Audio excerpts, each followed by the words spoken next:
Right. I love that. Oops, just so you know, we're going live.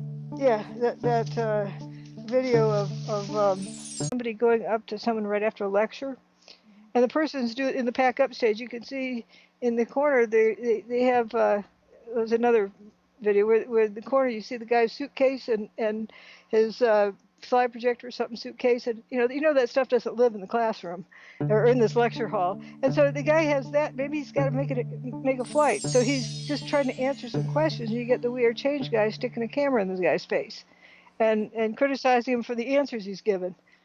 Yeah. And he probably doesn't even know what he said. He was just busy, okay, trying to say hi to everybody and get the heck out of there. Speaking of which, that's exactly what we're going to do. We're going to say hi to everybody and get the heck out. No, we're All not going to right. get the heck out of there. We're going to actually get the heck in there and see who's online. And they're probably just going, okay, well, we were supposed to start, what, 20 minutes ago. Hopefully, people will come back and join us. Anyway, there you are. And have you got your snacks? You've got everything that you need. Or no, I got my Cat it's snacks. Kleenexes and stuff. Oh yeah, that's right. The payoff Yeah, food. yeah. Yeah, well, you got to have some of that. Now I'm just going to go over here so I can see what we're doing up here. So meanwhile, we're just talking about doctors who know everything. Seems like that. So, oh shit, my house. Oh, just a sec. So, Madeline was just saying that she had a loud sonic boom that shook her house for 25 seconds in Florida. Anybody hear about that? Hmm. I have not heard. I Any new conspiracy theories about it?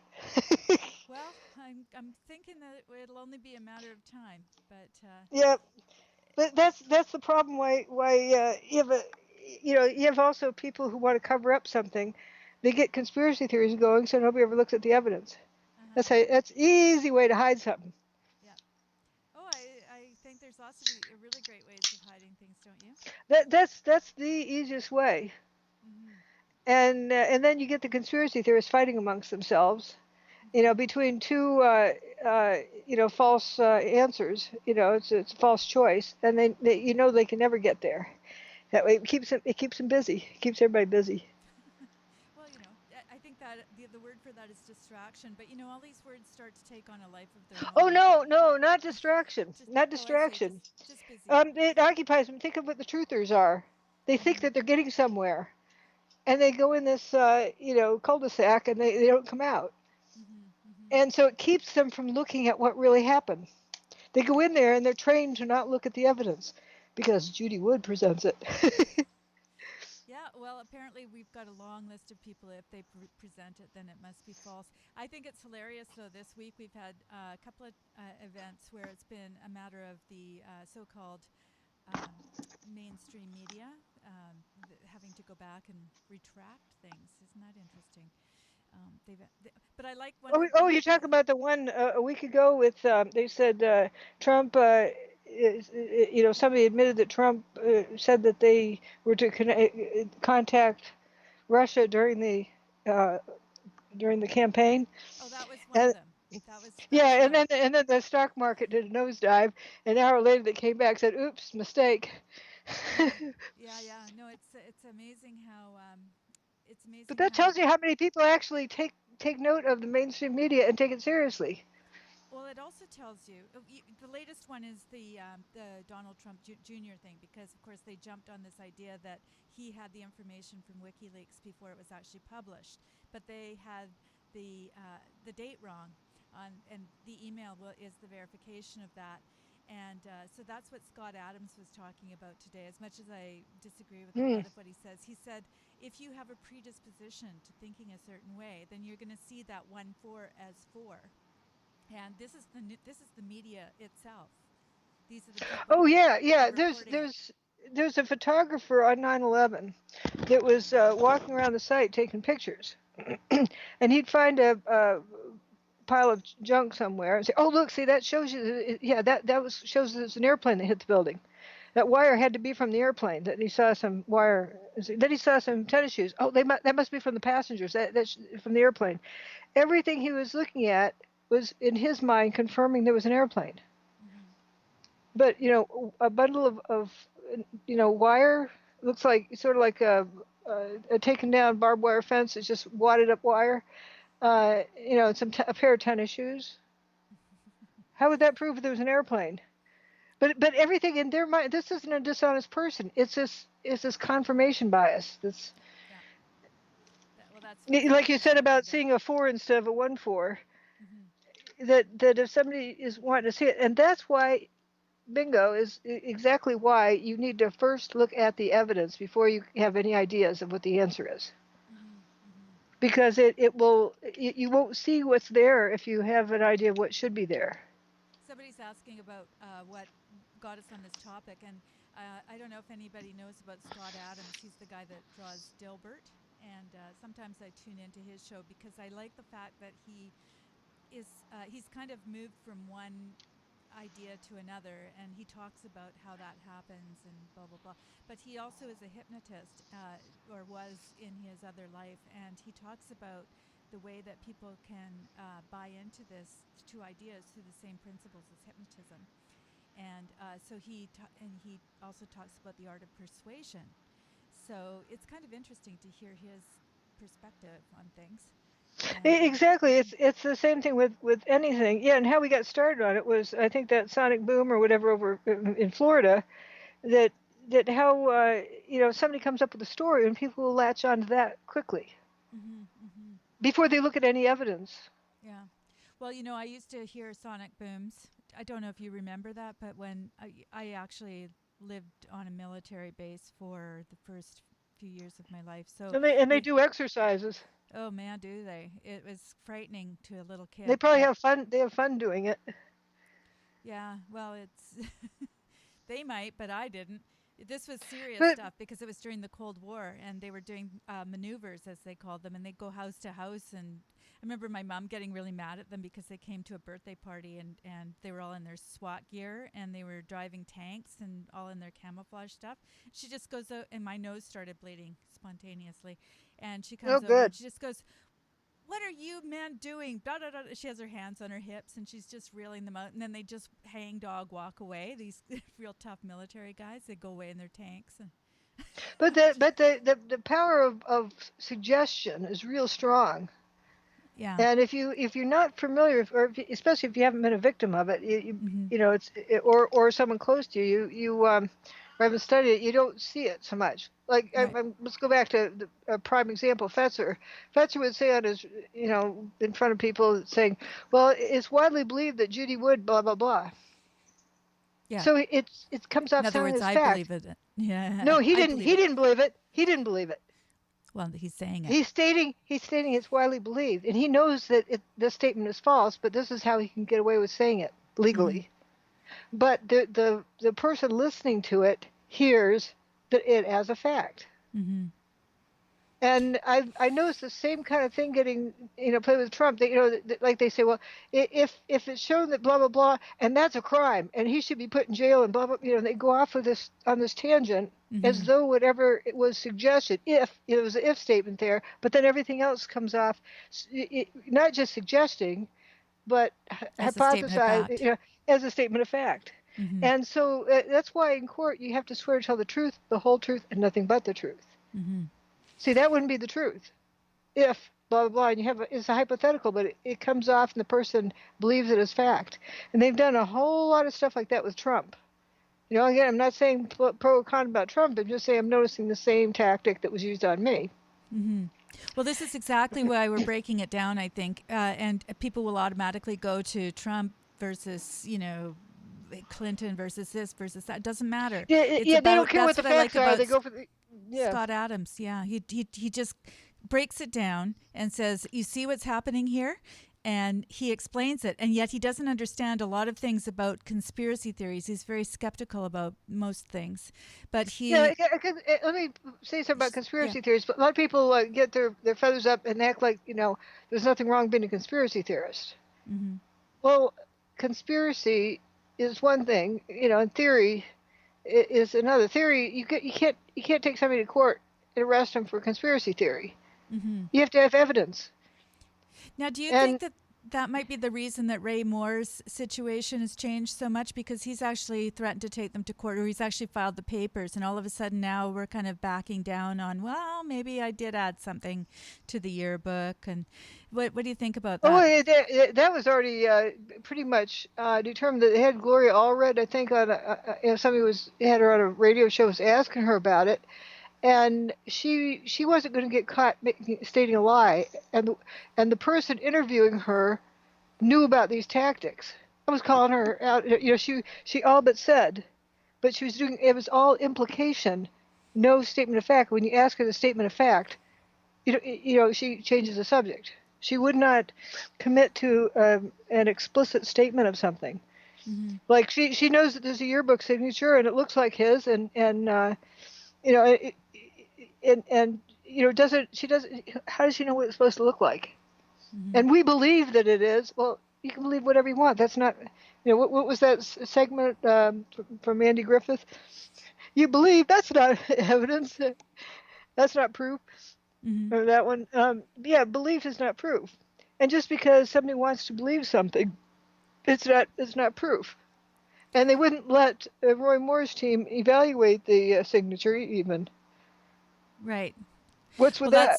I think that's why he called the bluff. He actually said, okay, fine, I'm going to actually put in a lawsuit. I'm going to actually file a lawsuit. And I think there was suddenly a change of heart with the accuser, because I've got this up on the screen right now. It says Roy Moore accuser acknowledges she added note to her yearbook.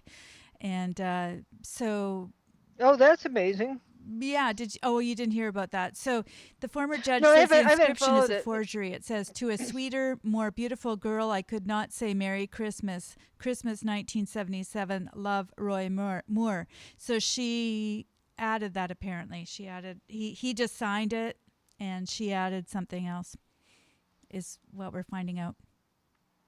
Yeah, it's I don't know when, of course, when she added or whatever, but this business of wait, I still have this issue with time.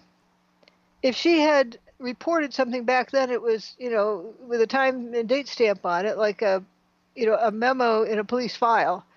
You don't have to press charges, just reporting it with a time and date stamp on it. It would have a lot more validity than, oh, I'm suddenly remembering now. Mm-hmm.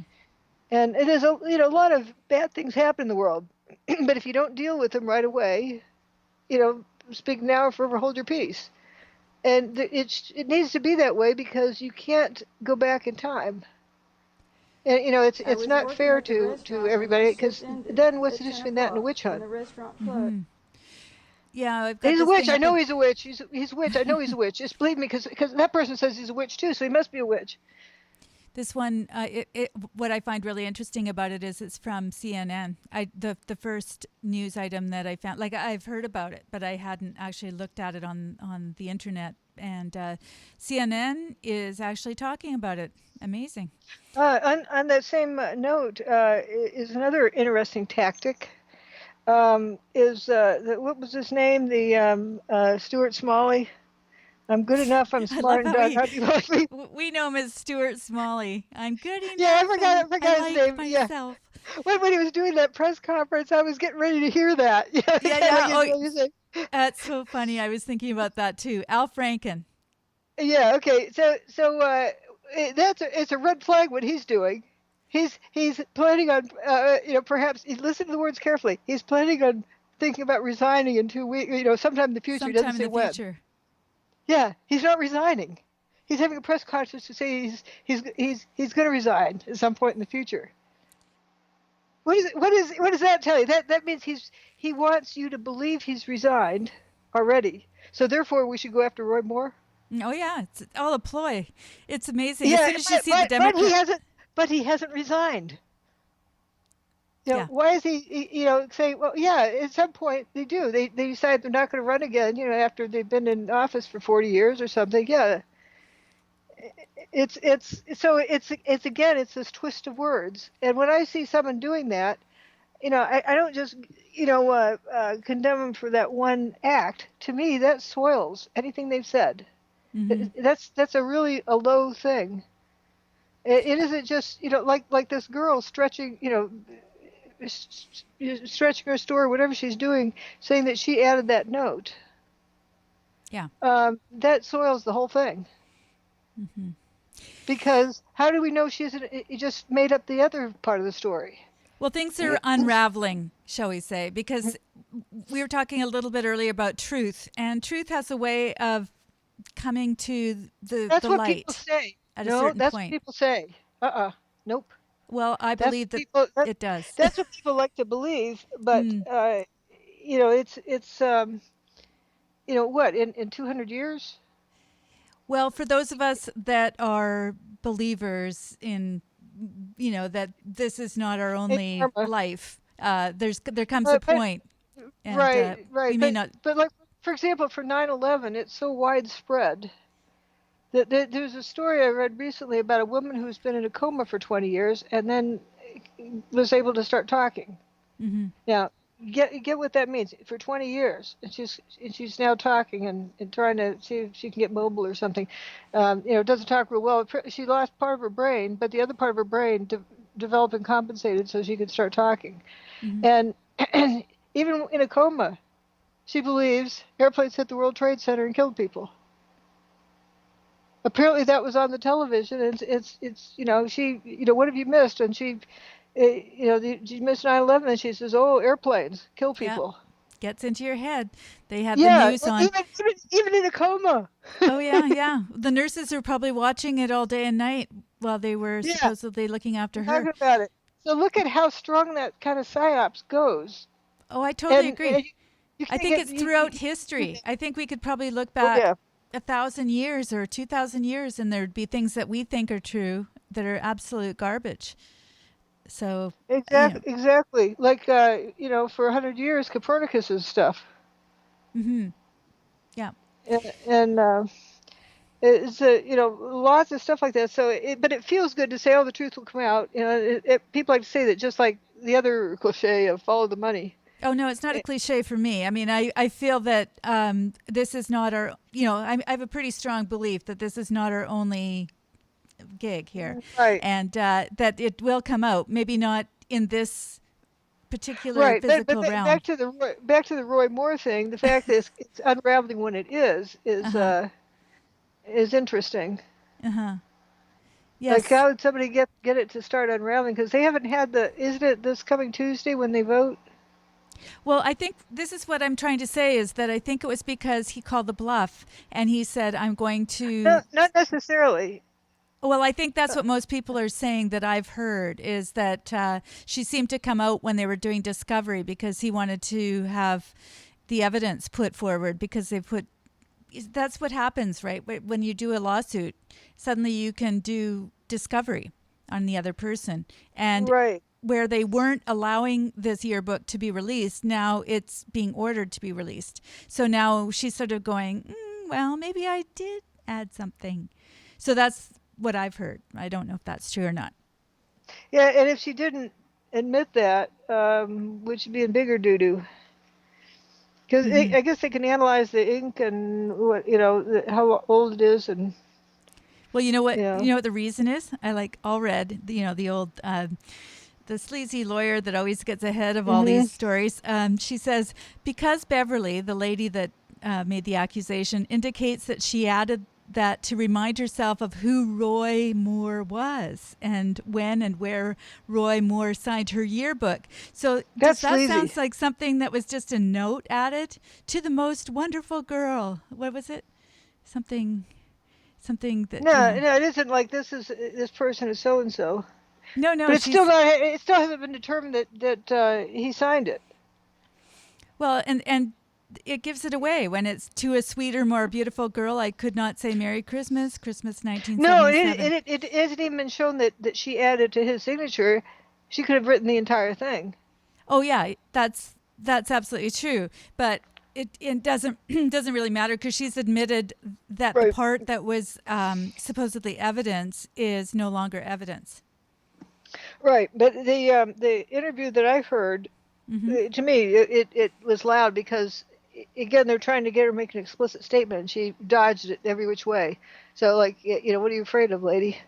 But she was trying to get, just imply.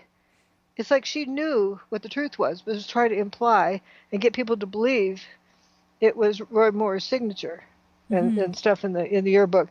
But she knew that it wasn't and wouldn't explicitly state it. And they went round and round and round. She was dodging explicitly stating it. It was only, working on implying it. Mm-hmm. So, because apparently if she lied, knowingly lied like that, she would be disbarred and some other stuff. But it was clear from her dodging, and that was the most obvious thing to me. I didn't need to hear more after that. It was like, whoa. To have a lawyer who is dodging what the facts are and is just doing it like as though Fetzer was doing it. Fetzer dodges around stuff. But Well, that's why this is so interesting, because it ties in really well with your situation and the modus operandi overall. Because I think what happened with Allred is that she probably knew that, which is why she wasn't giving over the yearbook. Yeah, she did know it by the way she was dodging making an explicit statement. Mm-hmm. And there was a similar thing, going back to Fetzer and the Sandy Hook thing. They, how he went up there for the school board meeting and to talk in front of the school board? Under, in that situation, he did not say nobody died. He acknowledged that children were killed. But everywhere else he said that no one died. So how would you explain that? And afterwards I asked somebody else, is a school board member considered a government agency? Because if you lie to a government agency, and you're an employee of the government, that's the government attacking itself, and that's treason. Mm-hmm. A lot of people might not know. Sorry, go ahead.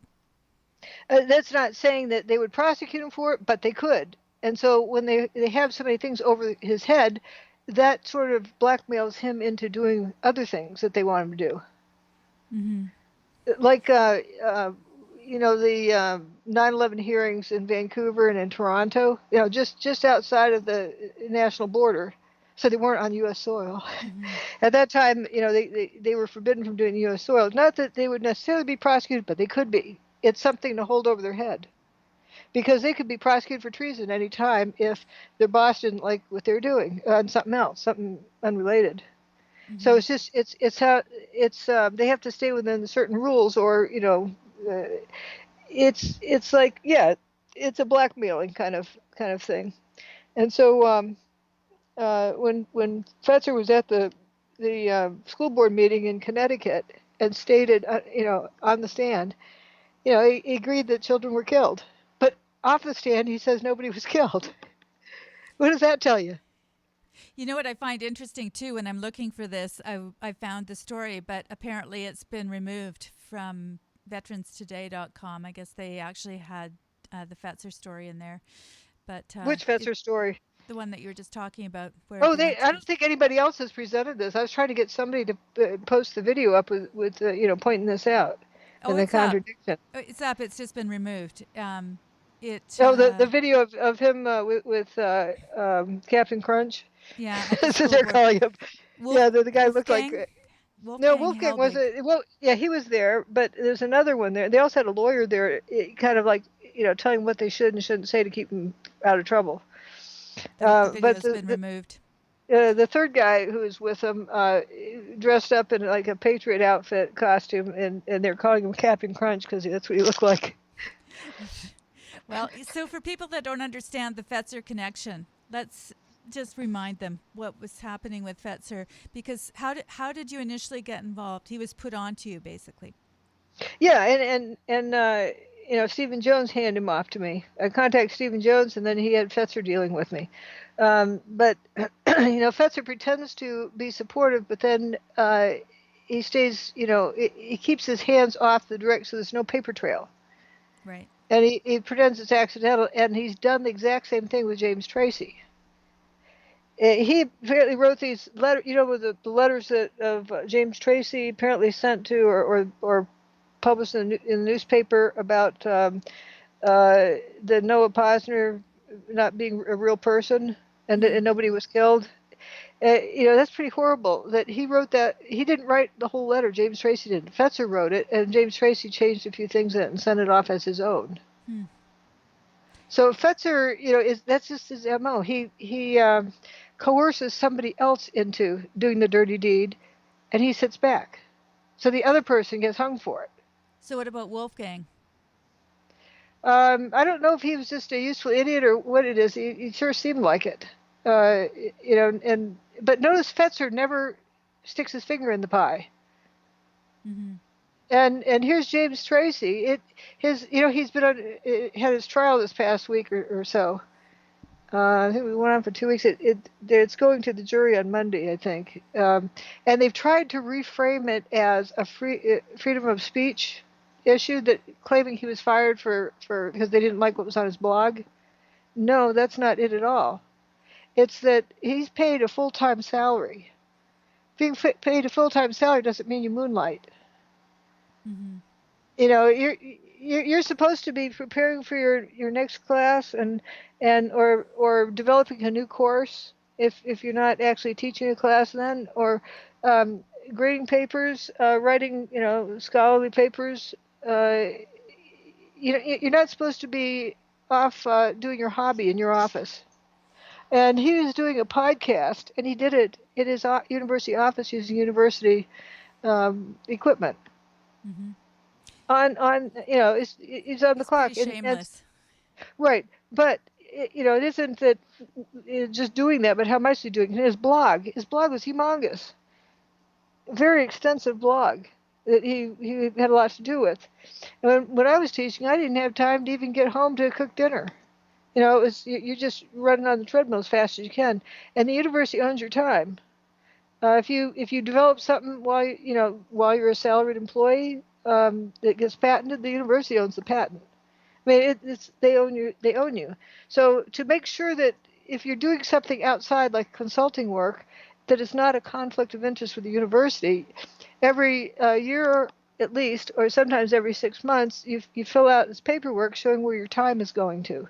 How much time do you spend on research? What percentage of your time you spend on this, that, and that, and out of school, out of the university activities? And it became apparent to the university that James Tracy was spending enormous amounts of time, uh, writing the book with Fetzer, the book on Sandy Hook, and then running his blog, doing his podcast. You could see that adds up to a lot of time. Mm-hmm. And that time he's not spending doing scholarly work, which is why you are a salaried employee. You Mm-hmm. don't have a job at Walmart at the same time you're a salaried employee. Yes, but if you're a professor, a tenured professor, you apparently can do whatever you want when your spare No, time. no, no. That's what I'm saying. That's what I'm Being saying. sarcastic. It, you don't have spare time. Yeah. At any point, if you have enough time to have a second job at Walmart, then it's a conflict with the university, because you're assumed to be spending that time preparing for a new course, doing scholarly activities, Mm-hmm. writing grant proposals. Mm-hmm. Um, is a ton of stuff that you should be doing. And so anyway, this paperwork he failed to turn in for 3 years. And that third year, they said, you got to turn it in. And not going to do it. And they said, well, okay, we'll give you, 2 days to turn it in, or, we're going to have to take disciplinary action. Not going to do it. And Good. then, Good it went Fetzer on, and then imitation. they terminated him because of that. Because if he's not filling out that paperwork, it can be assumed that there's a conflict of interest, that he's using university resources to do somebody else's job. Mm-hmm. The book wasn't, that he was writing. The university didn't get proceeds from that. Yeah. On. So it has nothing to do with free speech. Mm-hmm. But it was stated that he should keep the university out of it. And in Fetzer's book, um, they read the whatever you call it, the credits, and Tracy is listed as being a faculty at Florida Atlantic University, Hmm. and that violated his agreement he had with the administration to keep the university out of it. Hmm. He acted as though he was representing the university. Same with his blog and some other stuff, and they repeatedly were telling him not to do that. Well, So I find it confusing anyway as to why they would keep people like that on the payroll, and so it makes me suspicious about his role overall. And No, they didn't keep him on the payroll. They terminated him 2 years ago. Fetzer? But oh no, not Fetzer. Fetzer's is done. But Oh, he retired, right? Tracy, yeah, Tracy, and Tracy was suing the university to get his job back. But he decided to reframe it as it's a violation of freedom of speech, and it wasn't about freedom of speech. It was Move to about that. Canada. Find out Uh, what problems you have here. oh, lots more. Yeah, well, that's something that we've been talking about in the last couple of shows, but also during the week. It's quite amazing. Although you pointed out something that I found quite interesting, because you said that there was an article where the dean, well, no, the president of the university of, gosh, okay, so I don't know who. I don't Lindsay's, know who it was. I don't know who it was who it was stated it. Brenda, what's her face? I'm just Yeah, trying to remember her last name, Dugan or something like that. And she was quoted as saying that this particular law, C-16, does not apply to universities, which seems like a total it's weird. ruse to me. That was a weird. Yeah, I'm not in Canada. I don't know anything about it. Somebody else needs to look into that. It's it seems kind of weird. It would need an explanation, but the whole thing of the C-16 business is that video I sent you that you said you saw that clip before Mm-hmm. of Jordan Peterson getting ambushed by a whole bunch of folks, and they're all I get five of them asking questions at the same time. He's trying to answer one, and there's no space in there to answer because they're just diarrhea of the mouth, just constant, nonstop, not realizing that isn't they aren't doing that to solve anything. They're just complaining, and they need to go complain to somebody else. But they're bringing up that there are people that committed some trans people committed suicide lately. It's Jordan's fault. Somebody said yeah, in a psychiatric hospital because they wouldn't use the right pronoun. Somebody commits suicide because of a pronoun. I know, it's pretty It's phenomenal. like, and so by changing the law on what pronouns to use or whatever they want to use, that'll keep people from committing suicide. Mm-hmm. How's that work? Oh, it's Jordan Did, Peterson's fault. I mean, do these people really truly believe that it's about that? I got to believe that they do, because it's the same thing going back to the Scott Adams thing. When people hear something, everything then gets siphoned into that thought, just like you were saying about the person in a coma who hears it on TV, and their brains get changed. So that's his thesis, that it actually changes your brain, and you start not to be able to see things as they really are. So you have to Right. believe. And this is true. I'll admit, I started upon this whole venture about the Lindsay Shepherd thing. I first, not hearing what anybody else said, I just listened to the clip. Well, and I didn't know about this law or anything, and I was listening to it and went, this is so weird. The logic behind, and these guys are so desperate. What I was hearing in it is, the Fetzer tactics. If this tactic wasn't work, they pulled out another one. If it wasn't Nazism, then it was, global warming that the deniers. It was Holocaust deniers. They had all sorts of terms to call somebody. They do, white privilege, homophobe, xenophobe, transphobe. They have all these names. And it has nothing to do with any evidence. They just have names. They start firing off like they have a gun that they're, rapid fire gun. And so after I listened to that, and in there's talking like this Jordan Peterson guy was real contraband. And I assumed he was somebody like Alex Jones, who, yeah, guy doesn't have a lot of credibility because he just shoots his mouth off. However, whatever he's paid to say or whatever.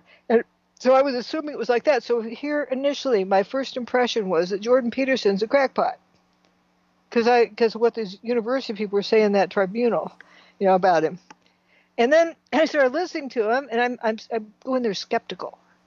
I'm admitting it shaded me. Mm-hmm. I go in there skeptical, but I'm still going to go listen because people are told not to listen to me. Mm-hmm. So I got to go at least be responsible and hear what it is. And I couldn't Mm-hmm. find anything wrong with the guy at all. To the contrary. Mm-hmm. And even he's very humble. Yeah, he knows he's right about certain things, but he's also humble and sensitive. It's kind of interesting. Have you ever seen him cry?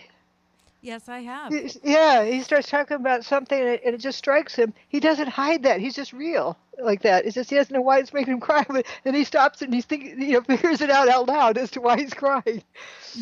Oh Um, yeah, he goes through everything. He goes through all of yeah, the emotions and explains it to people so that they understand his yeah, process. but he doesn't. It isn't deliberately or staged. It's like suddenly finds himself crying when he's talking about something. And then he's saying, "Why am I crying?" And then he starts thinking about it and thinking out loud. So you get to hear his thought process. Yeah. It's pretty cool how that is. And one of the things he said in that clip is a clip of three different events. I think that's where it was. Is that he was talking about? It's the kindest thing to do to people having trouble dealing with life. Trans people or whatever. He says like a child. To correct their and toughen up on them about what the real world's like. It's going to be uncomfortable for them and they're going to feel hurt or whatever for a momentary time, but for the long run, it takes the best care of them. Mm-hmm. I don't say it as well as Jordan Peterson could, but it was a very good analogy that coddling a child is not helpful to them in the long run. Which is what Lindsay was saying as well when she was talking Yeah, to about, yeah. well, they're 18 years old. You can't play it both ways. They're either old So enough to be here or they're not. if somebody isn't adapted enough to reality to be at the university, they should be someplace else in therapy or whatever. If they can't handle life, and yeah, there's discrimination in this world. So be it. That's part of life. Mm-hmm. And like what Bill Cosby would say, forget about discrimination. Just live your life. And I think it was it Morgan Freeman who said, if you don't you don't want racism, quit talking about it. Mm-hmm. Yeah, if you focus on something and ham it up, then it becomes an issue. But if everyone realizes they just they're born however they're born, and this is the life that that they live, they choose how they want to live that life. And I Mm-hmm. think that's what life is kind of about, rather than because of my skin color, because of my gender identity, because of this, that, and coddle me. I need special privileges. But special privileges, or because you're female, you need special privileges. No, none of that makes sense. It isn't good for the culture. It isn't good for the individual. Mm-hmm. It's Well, it's it's all like part of the. It's part of the trick, It's part of the thing of making us fearful and dividing us because you can only yep, conquer people if you divide them. So this is exactly. what Black Lives Matter and Antifa and all these different things. They are creating a problem. It's sort of the Heidegger. What is it, Heidegger? The concept where you create a problem and then you come in and solve it. Or I think it's more to get people fighting back and forth about the lint in their belly button, so they don't know Mm-hmm. what's going on in the rest of the world. Yeah. Well, but Because this is the thing. why It's has this been a created. problem before? There's been transgender people before, Mm-hmm. but why has this suddenly become a problem just this year or just last year? It's like they're in search of new problems, Mm-hmm. and then they convince the poor person that they have a problem. Before then, the person didn't realize they had a problem, Mm-hmm. and I like what Jordan Peterson said about being nice to people. Yeah, you know, you should be nice to everybody. Yeah. What about, I remember this poor kid, Gary Weaver. There, I'll say his name. And he was a heavy guy. This is in fourth, fifth, and sixth grade. Poor guy. They call him Blubbert. So Robert. You know, uh, his first name was Robert, and then Blubbert. So And you it don't was want to set. just poor guy at fourth, fifth, and sixth grade. If you're overweight, there's something else going on. There's not enough hours in the day to eat that much food to be different. But kids are mean. That's how they are. But then they start realizing how mean they were, and they started nicing up to him, realizing that after somebody explained it to them, and then the next person explained it, they got nicer by the sixth grade. But it was horrible. how kids are like that. But they need to learn to be nice to people. Doesn't matter what their gender is, what their skin color is. You know, people are people. Just, you know, why be mean to them? I'm But going to as we play all, this for people that haven't seen it. I'm not going to play the whole thing, but I want people to get a sense of what we're talking about here. I've got it all lined up. It's the three moments that made Jordan Peterson famous. I'm just going to play the very first part because the other, good. you have to kind of pay attention a little bit The more. first one is enough. It also shows the ambush interview technique, where you know you can't get anything useful out of it unless you sit down and want to talk to somebody. And these people didn't. They just were babbling. Okay, well, I'm going to tell you when I'm going to start it and stop it because I know you can't actually hear it. So I'm going to start it now. So you don't want us to, but you don't want us to have protections in the Human Rights Bill that will allow me to have employment, allow me to have housing security, allow me to have medical care. That's what this is about. It's not about infringing on your rights or making you learn a new fucking pronoun. I don't think that's what it's about. What evidence do you have that attempting to transform the way that people use pronouns Just is going to asking produce what a evidence positive they effect? have. Because are you aware that there is a trans boy who killed himself in psychiatric care recently because he was continuously being misgendered by his care workers? And that is my precise problem. And there have been multiple recorded instances of trans people killing themselves because they are not being integrated into society. We are not looking for special treatment. We are looking to be able to integrate ourselves into society. And if you refuse to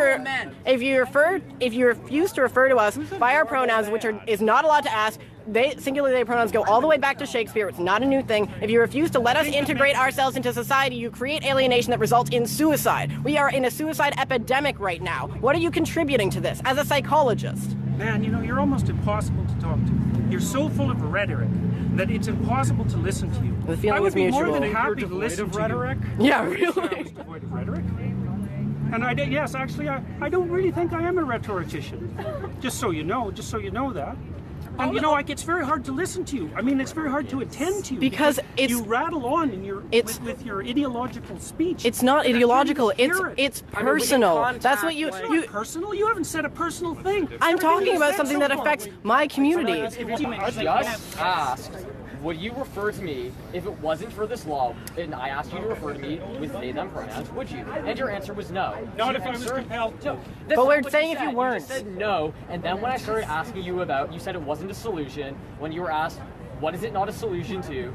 You said something vague. We said it's about basic respect, and then you said not if I was compelled to. So no, when you were just asked, as a matter of respect, in fact, would you refer to a trans person who asked you to use they them pronouns, a pronoun which has a several hundred-year historical? But that's not what we're talking about. Yes, it is, because it's legislation. We're saying if it wasn't legislation. It's not legislation. Never mind the legislation. Never mind the legislation. Too many of you. Okay, one simple question. I've had enough. Sorry, I Dr. can't Peterson, one simple question. No, I'm done. I thought we were statistically irrelevant. If it was I don't and exist. a trans person asked you, would you please refer to me by they and them pronouns? Would you refer to them by those pronouns? Might depend on how they asked.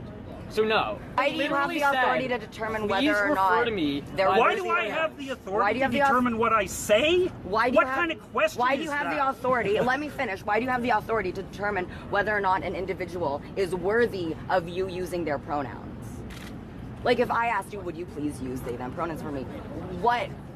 It would depend on what I What thought of your hoops do you want us to motivation. jump through? Those are my pronouns. Those are my There's no pronouns. motivation. No, I know. No one ever has any motivation. We're trying to pronouns that I want survive. Politics are a product of our lives and us trying to live in this world. We're not trying to live in this world as a product of our politics. you want me to send you I was flowers? apolitical before I came out as trans. I got into politics because I needed to survive, to advocate against people like you, no offense. I have one quick question.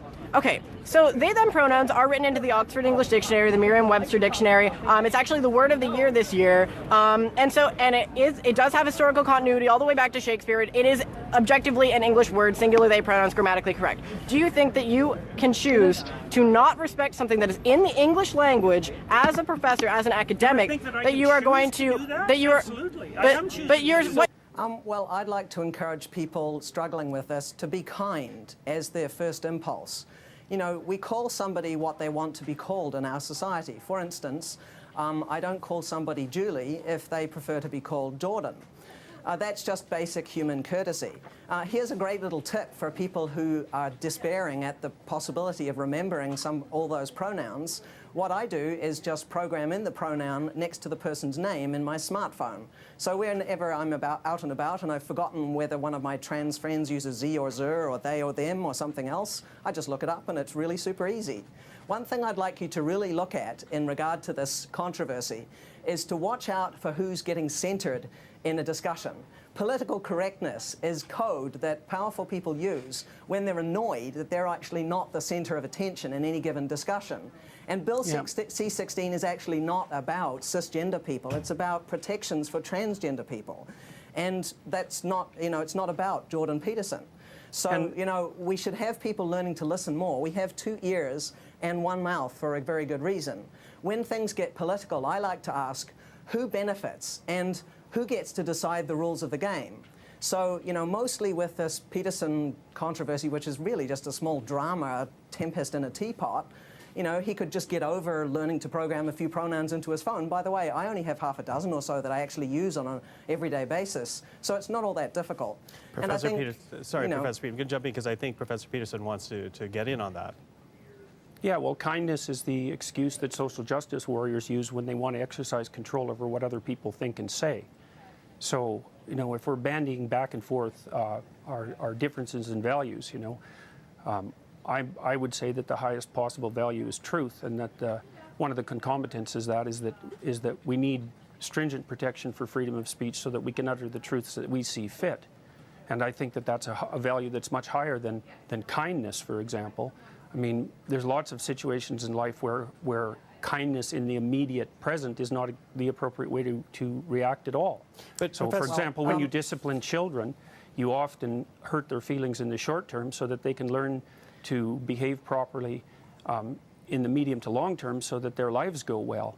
And so this automatic assumption that the people on the social justice warrior side of the equation are motivated only by kindness when they're also clearly motivated by power is something I find completely untenable.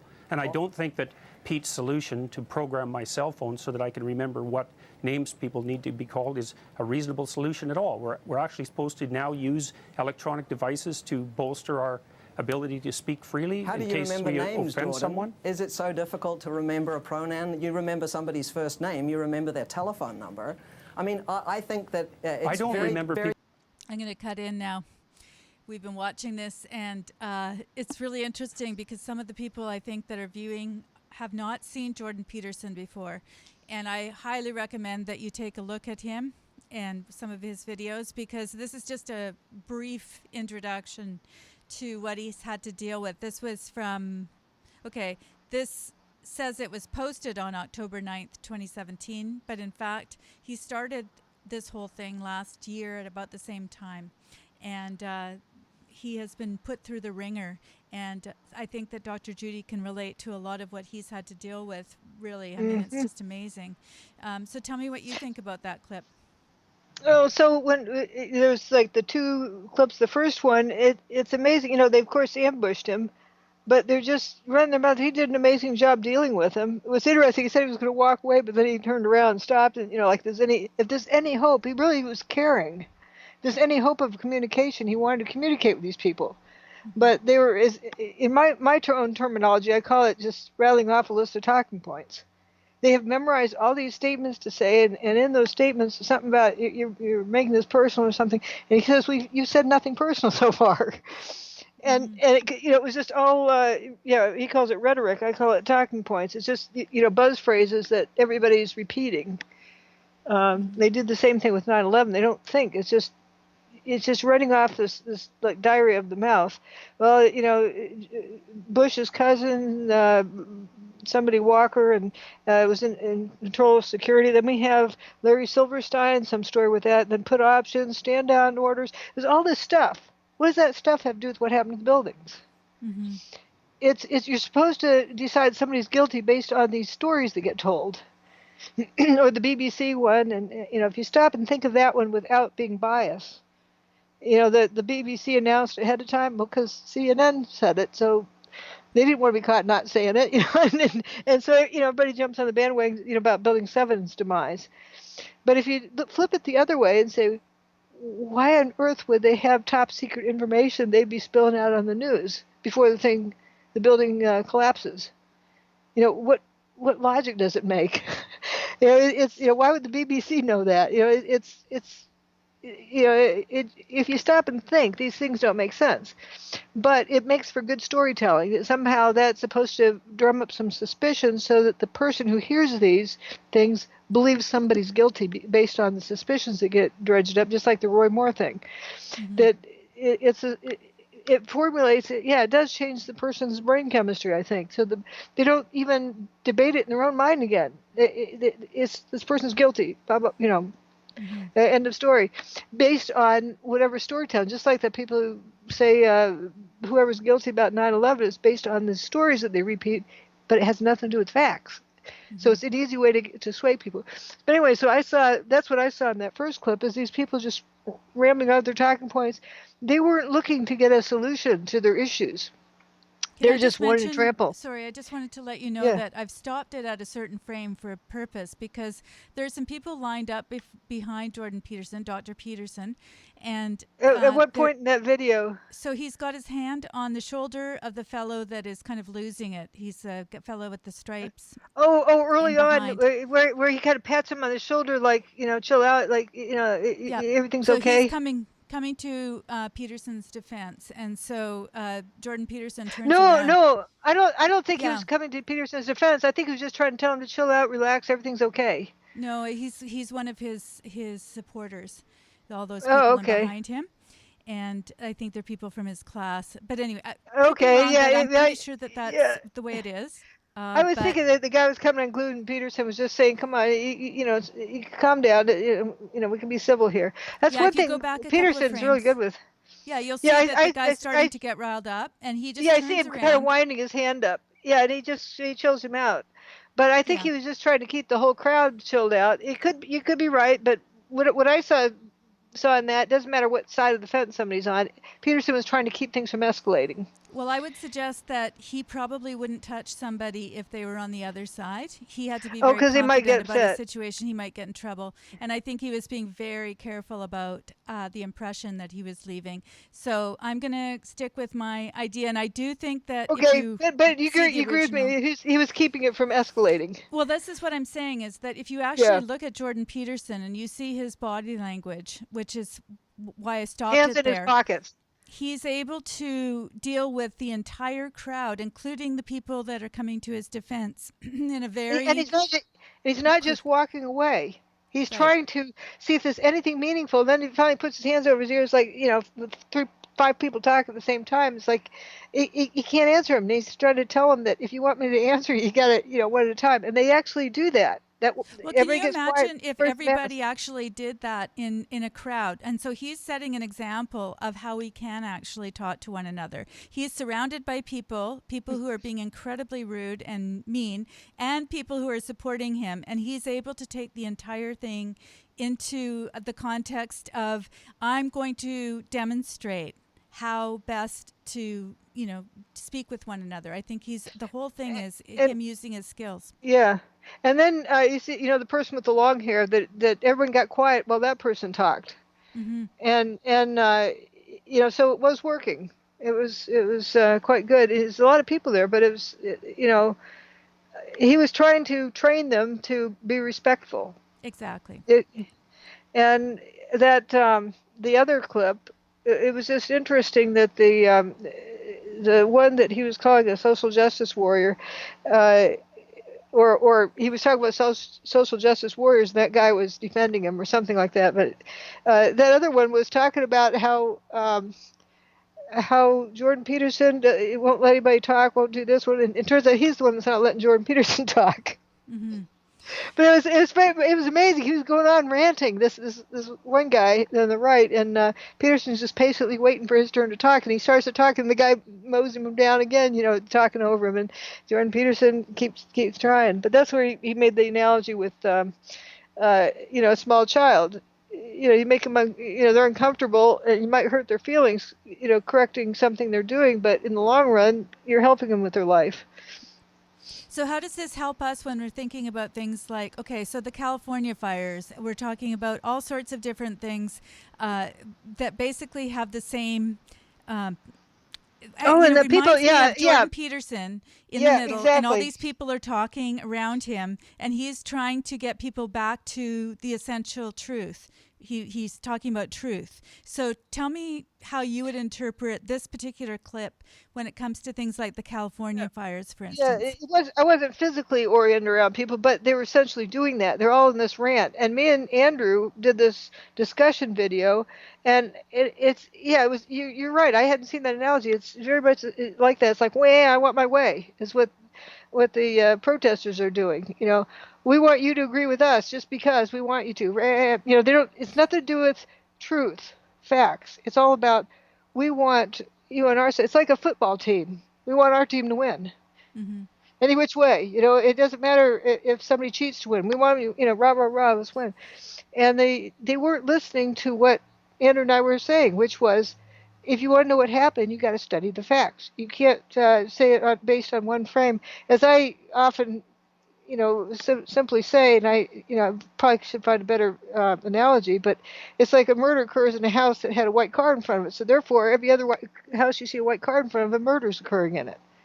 It's that same kind of logic. If somebody finds one detail that's the same, therefore it's everything's identical, and they're just making a decision not based on facts, but based on wishes or based on one detail. They want to feel like they're the first to say it, but it's not the same as what happened in New York City on 9/11 because you didn't see everything turn to dust and the dust go up in the air and people walk out not squashed or burned up or crushed. You didn't see unburned paper floating around the air. You saw things that were toasted. They're burnt. But beyond that, you need to look at at everything and investigate it, not just come up with an answer. The right answer is 27. I know it's right because you're a liar. If you don't agree with me, and that's what it sort of turns into. People don't, and it seems like much longer know how to, or it will be not for much longer that people know how to problem solve. It's all about, this is my opinion. I'm going to fight you for it until you agree with me. They don't look at the facts. And Jordan Peterson was trying to get in some facts, like, I think that childhood thing is a good example. Like, coddling children is not good for the future of their lives. Like Little League, we talk about the participation trophies. Everybody's a winner. How wonderful. And everything's always fine for them. Then they get to high school, they want to take out the prettiest girl to the prom, and she says no. They've never handled rejection before, and it shorts their circuits. Maybe that's why people are committing suicide, because they've been coddled. Well, that's the thing. If you want to take a look at why people are committing suicide, take a look at that group and the mindset. It looks like what's happening is that they're being stirred up to the point where they actually will probably have mental problems. We're not even talking about the fact that they're transgendered or that they have, quote, alternate lifestyles. We're talking about how are they handling the situations that come up in their life. Can they deal with reality? Mm-hmm. And yes. and we don't, I don't even know if they're transgendered. That's not even part of the issue here. We're talking about facts and logic. And the third clip, I hope you post that link to the three clips. We won't watch the third clip; it's a bit longer. I shall. Yeah. But he talks in there about, he draws an analogy with concentration camp, with Auschwitz. Mm-hmm. Mm-hmm. And what it's like to be told what you have to do, what you have to think, what you have to say. And he said after that, I don't know when he learned about that. He said he would never allow that to happen in his environment, and that's what he's living up to. Because like he words it quite well, it's about not what you can't say, but what you must say. Mm-hmm. Exactly. Yeah. Outlawing, the certain bad words, fine. But when you require people to say this, this, and this, they can't even stay silent. They were required to say these words. There's something wrong. anybody who requires you to say that is in need of coddling. And it's no matter who it is. And as for respect is something you earn. It's not something you or is established by law. Mm-hmm. If you spit on somebody, are they supposed to be respectful to you?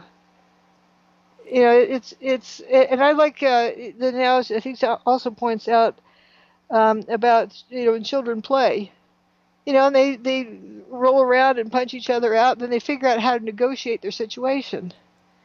Mm-hmm. And that there's a lot of problems these days because kids are driven to and from school and to and from, ballet practice, swim practice, and their time is all overscheduled, and they're toted around, taxied around by a parent. But they don't have what do they call it? Free range kids, on the playground. Playground that was rough. Somebody call you names and somebody, step on your foot to see if they can get you riled up. And there's so much learning that goes on with that.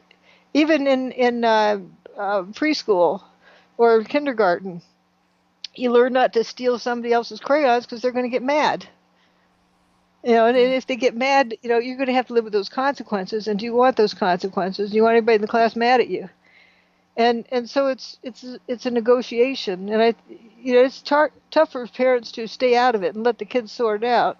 And I remember I played a trumpet in elementary school, and I'd be coming home from school with my trumpet case. It was wooden cases back then, pre-fiberglass ones, and these kids would tease me and beat up on me and come up and pretend like they're going to pull my hair and poke my face just to see if they could get me riled up.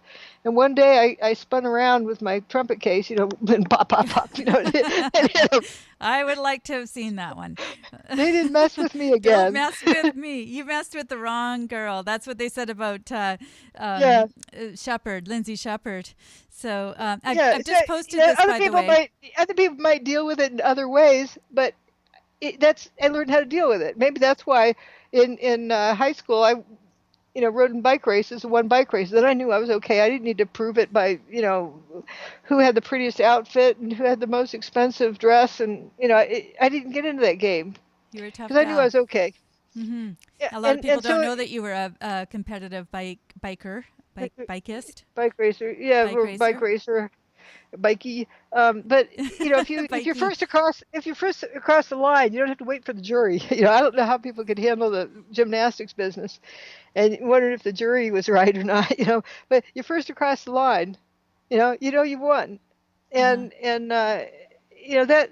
that's I didn't realize it at the time, but that's so vital for kids to figure out some kind of coping mechanism with growing up. Whether it is, having the prettiest hairdo, or having the cutest boyfriend, or whatever they use for status, that they have to be able to learn how to deal with life, however they learn to deal with it. I would love to hear people's stories. I've got on the screen right now, I've got my website, which is CharacterDriven.com. And it's I'm not really big on Facebook, so this is kind of a Facebook idea. There's actually a group that you can join as well. I've got a group for you, Dr. Judy, and you can post anything that you want in there. But there's also a news feed, so I've added the video, and that'll also be up here on the video link. So I highly encourage people to go over there, and all you have to do is use your Facebook ID, and you can log in that way, or you can just make a little ID. We don't have to necessarily know who you are, but you can also see that there's a place up here for questions. Sorry, I'm just doing a little sidelight here. But if you do have questions that you would like to have posed maybe next week or in the future that we could maybe build a show around, there's a place right here that you can ask. So people were asking how they could get in touch with you and with me, and this is a really good way to do it because I check in all the time. So I just wanted to mention that. So if you want to go over to the site, I have Twiggy at the top. I just wanted people to know that because I think she's a great character. I have 3 pictures of Twiggy with different expressions on her face. And Twiggy, that was one of the first ones that got into the as skinny as thin as in. but compared to other ones later, she looked fat. You know, when it became the in thing to be even skinnier and anorexic. So Twiggy wasn't that skinny. Well, By you know what was comparison. interesting about Twiggy is that I was naturally quite skinny, and I know a lot of people might think that was really great, but I mean, I had the skinniest legs in the world. In fact, a paper boy was, you know, paper man, paper sir, skinny legs, you know, as I was going by. And for me, Twiggy was a really great role model because I could just go, okay, it's okay to be skinny. And I really patterned myself after her, I think, in a lot of ways, because I just thought, you know, in those days, it wasn't cool to be skinny That's until right. she That's came right. It along. changed. Right. And then after that, I don't remember who it was that was even skinnier yet. And then, you know, the culture started changing. Well, But, they became but drug addicts. I mean, they had the dark circles, and it was the whole thing was to look like you were just on the brink of death. But she actually was. You can see by her normally, expression here, kind of live. You can go to CharacterDriven, take a look at it if you and like. some people are normally skinny. I was Like like who's that? The princess person is married to um, Charles. the oldest. No, the next generation. The Di's oldest boy.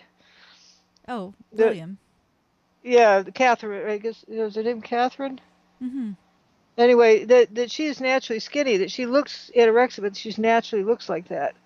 Because you know, if it was unnatural, she wouldn't be able to be getting pregnant. That's for sure. Well, you know, I was even skinnier than her. I'm just saying, and it wasn't a good thing Yeah. because I was when I had my first child. People would say, "Oh, don't worry, because you're gonna, you know, gain weight and everything's gonna." Mind you, I was about 18 years old, but I went back to 98 pounds, and I'm wearing like a size 12 girls pants or something. I don't know if they still have that sizing, but I actually lost so much weight that people were just going, you know, okay, drink milkshakes or something. But but it's It's just funny how as bad. people worry about your weight. It's just as Yeah. bad if you're skinny as if you have a weight problem being fat. I don't have that problem now, but I'm just saying it was a very difficult thing. So Yeah. believe it or not, we needed our role models as well. But that's all I have to say Yeah. about Twiggy. When people go, somebody says that her mom is a Twiggy too, and yay Twiggies. They're Uh, uh, so now or we there was know. who was it? Popeye's wife, Olive Oil. Is that what her name? Oh yeah, yeah. I was She was. called olive oil. They're like she's kind of a stick figure. But anyway, I'd love to hear what some other people, you know, what their experience in the growing up procedure in school. Even Well, in that's high school, I had a purse that was a wooden box that looked like a jewelry box, you know, with a leather handle on it. mm-hmm. And I thought it was a good weapon if I needed it. And I ended up using it once. And somebody was, you know, coming up behind me pulling pieces of hair out of the back of my head. Aw. On the way back from the school bus, I turned and whopped him. And that person didn't bother me again. Did your parents get involved in any of that? Did you ever Nope. mention anything to them? Nope. And I think Yeah. that's good. Because the whole idea is for kids to figure it out themselves. Mm-hmm. But kids Okay, don't so realize let's. that, and nowadays they're so coddled, and this parent calls that parent and then threatens to sue that parent, and you shouldn't touch Susie or Johnny, or you know, it turns out it gets out of hand. So when they get older, they don't know how to cope with life. Do you think They there's don't a have. line that because there are people like Oh me that were yeah, just totally beaten up, you know, yeah, abused, yeah. and we didn't If have the the person, purse, I if the guess. kid, yeah, if the kid can't handle it, you know. I learned, and I also made a notebook out of plywood and sanded it and had something on the front of it that you know drawing or something I put on it, and you know, kids made fun of it, but you know it was solid. It was a good weapon. You know, Yeah. I don't know why I thought of things that way. It was just like sturdy material. I didn't have to fit in any fashion, but each of those events, notice, only happened once. I didn't need to repeat it. Mm-hmm. They learned that they don't want, you know, I don't want them to mess with me. If I didn't do anything, they would have had entertainment for a while, and I would have been emotionally trampled and would have felt Also, like a you loser. learn how to choose better friends as well. I think that's another thing, Well, it and I think wasn't friends. people. It was the people who live in the same direction. Like in elementary school, it was walking home from school, and the southern one was walking back from the bus, and it was a person who lived across the street from me. So it wasn't like you have a big choice. And But you were I never walking by buddy grounded the yourself. person. See, now I walked in groups. We were always in groups, and we had these big group of friends, and so nobody would dare to cross us. I don't think Yeah, but if nobody they, lives quite as where you live, and they're not going that way, they live. There weren't a lot of people. But true enough. I seemed like I was fun to tease, but then after that, they didn't think I was fun to tease anymore, and they wanted to do other things.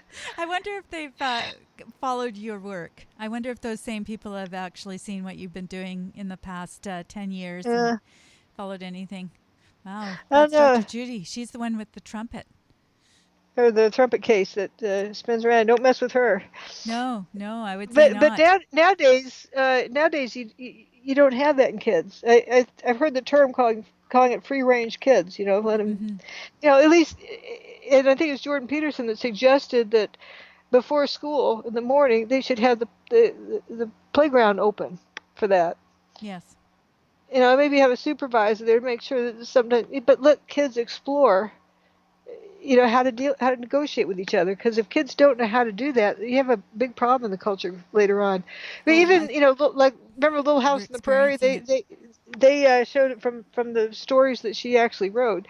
They had it on the TV thing.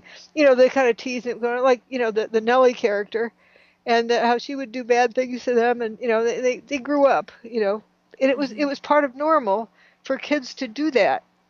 It set a booby trap on the way to school. Someone's going to fall in and get covered with mud, or it's just what kids did. And the kids have to figure out how to negotiate that. You don't let it ever get too far. Like poor Gary Weaver. I really felt for him. I knew him well because in alphabetical order we stood next to each other. But I remember when people went so far, and then they realized that it was over the top, and they backed off and started, tried to be, respectful of him. And that's the normal situation. But if you have external control, people don't learn how to control themselves. I think we're into a whole pile of, that kind of behavior right now. And I actually am a little bit concerned. I've never really been concerned about the future. When people are rebelling, when they're protesting or any of that sort of thing, I feel kind of reassured because people are involved. But when they're simply taking a dogma, unglued, and they come unglued, and they just it's like they're rooting for their football team and can't accept that it's losing. Do you think that or sports is part of this? Do you think that this is how this whole thing is created as well? Or I know because you're a football watcher. So I don't. I'm not really a football watcher. I'm a community person. The community is into football, and so you support the community by keeping up with it. I don't keep up with any other football team, but I think that football actually probably came to be popular in this country, sort of like a substitute for what, gladiators or something. It was they can watch somebody fight down the field, and root for their guy, and it was sort of like it's like watching a fight or something. And I think it was a substitute for their misbehaving. The viewers didn't have to go out and battle somebody or punch somebody's lights out. They could watch somebody else do it in a controlled environment. And I think that's what football is like in this country compared to like soccer or whatever you call it. They call it football in the UK, but I think it's like soccer. It's not so barbaric as it is. The U.S. football is. I mean, those guys, you get head injuries, and sometimes they try to get away with intimidating the other guy, like I'm gonna ruin you, physically ruin you if you come this way. And this other person's hesitant on blocking something. It's pretty a pretty rough thing. But so I think it's been a sort of like a substitute for this other. I don't think it's the cause at all. And actually, I think like Little League soccer and that kind of thing, if there is, it's sort of like free range kids on the playground. Right. I think they learn how to negotiate things, how to be a team player, how to take turns, and especially like softball or t-ball or whatnot. But they also learn that they don't get to win all the time. Mm-hmm. That's an important thing. People just don't know how to deal with contrary opinions. I think that's really, whether it's on the football Yeah. field or in the case of Jordan Peterson or with you, it's not just, okay, tell me what you think and give me an opportunity to rebut the ideas. Or show me your evidence, like as though it's in court. Show me Mm-hmm. your evidence that you're going to present, and I'll show you my defense or whatever. They don't. It's just like you have to agree with me, or you're evil, and I'll outshout you. But And I think think about how I grew. Sorry, but think about how I grew up in bike racing. mm-hmm. If I didn't train hard during the week and keep in good shape and work hard on my sprints and this kind of thing, I lose at the race. And if I wanted to beat that person, I thought that was a jerk, and I wanted to make sure I beat her next time.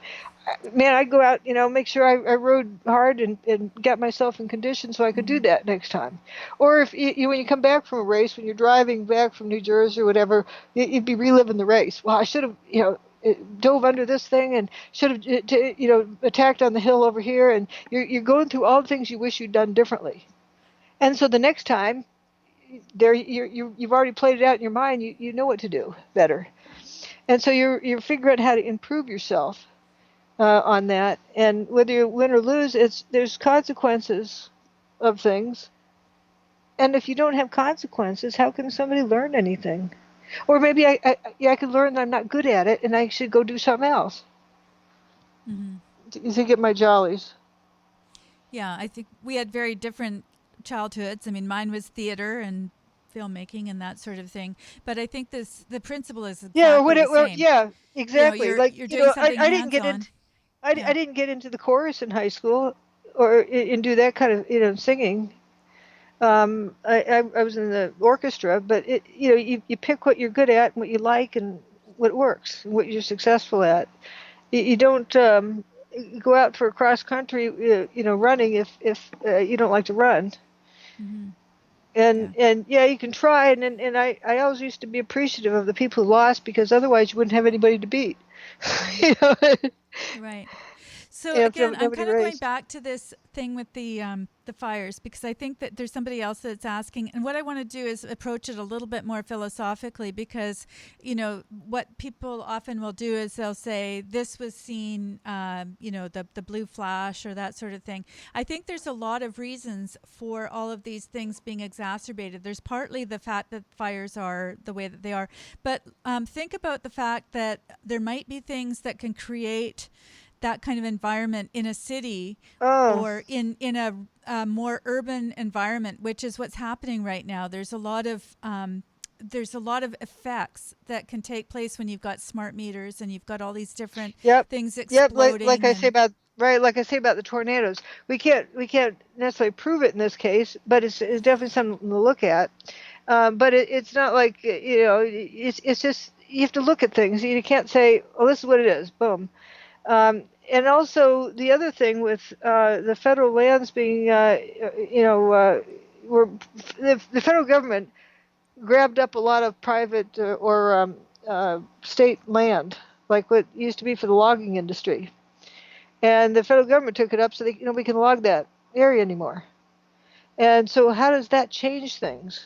And that's what I got to really looking into is, all right, these loggers, it's their livelihood. That forest means a lot to them, and they're out in it all the time doing the logging stuff. And I remember when I would go hiking with my dad, we'd come to a fire tower. That's what, somebody get up and look out to see if they see any smoke. Just to keep tabs on if there's a fire started someplace before anybody else notices it. And so if you have that kind of situation, and this is somebody's livelihood, they're going to stop that fire as fast as they can. And you have all these the people in the logging industry. That's like free firefighters who are invested into stopping that fire. And if you had to have an army of them come stomp on the fire to kill it, it would. It was a much bigger concern. I mean, a much quicker response. And then take away the logging industry, and this is just forest land that normally catches fires naturally anyway, 'cause, lightning strikes or whatever in that area, especially if it's dry. And then it's a while till somebody notices there's a fire started. By then, it's too big to contain. And see, before, when you had all the loggers go in and out, if anything, if there's any possibility of something catching on fire, they immediately were on it.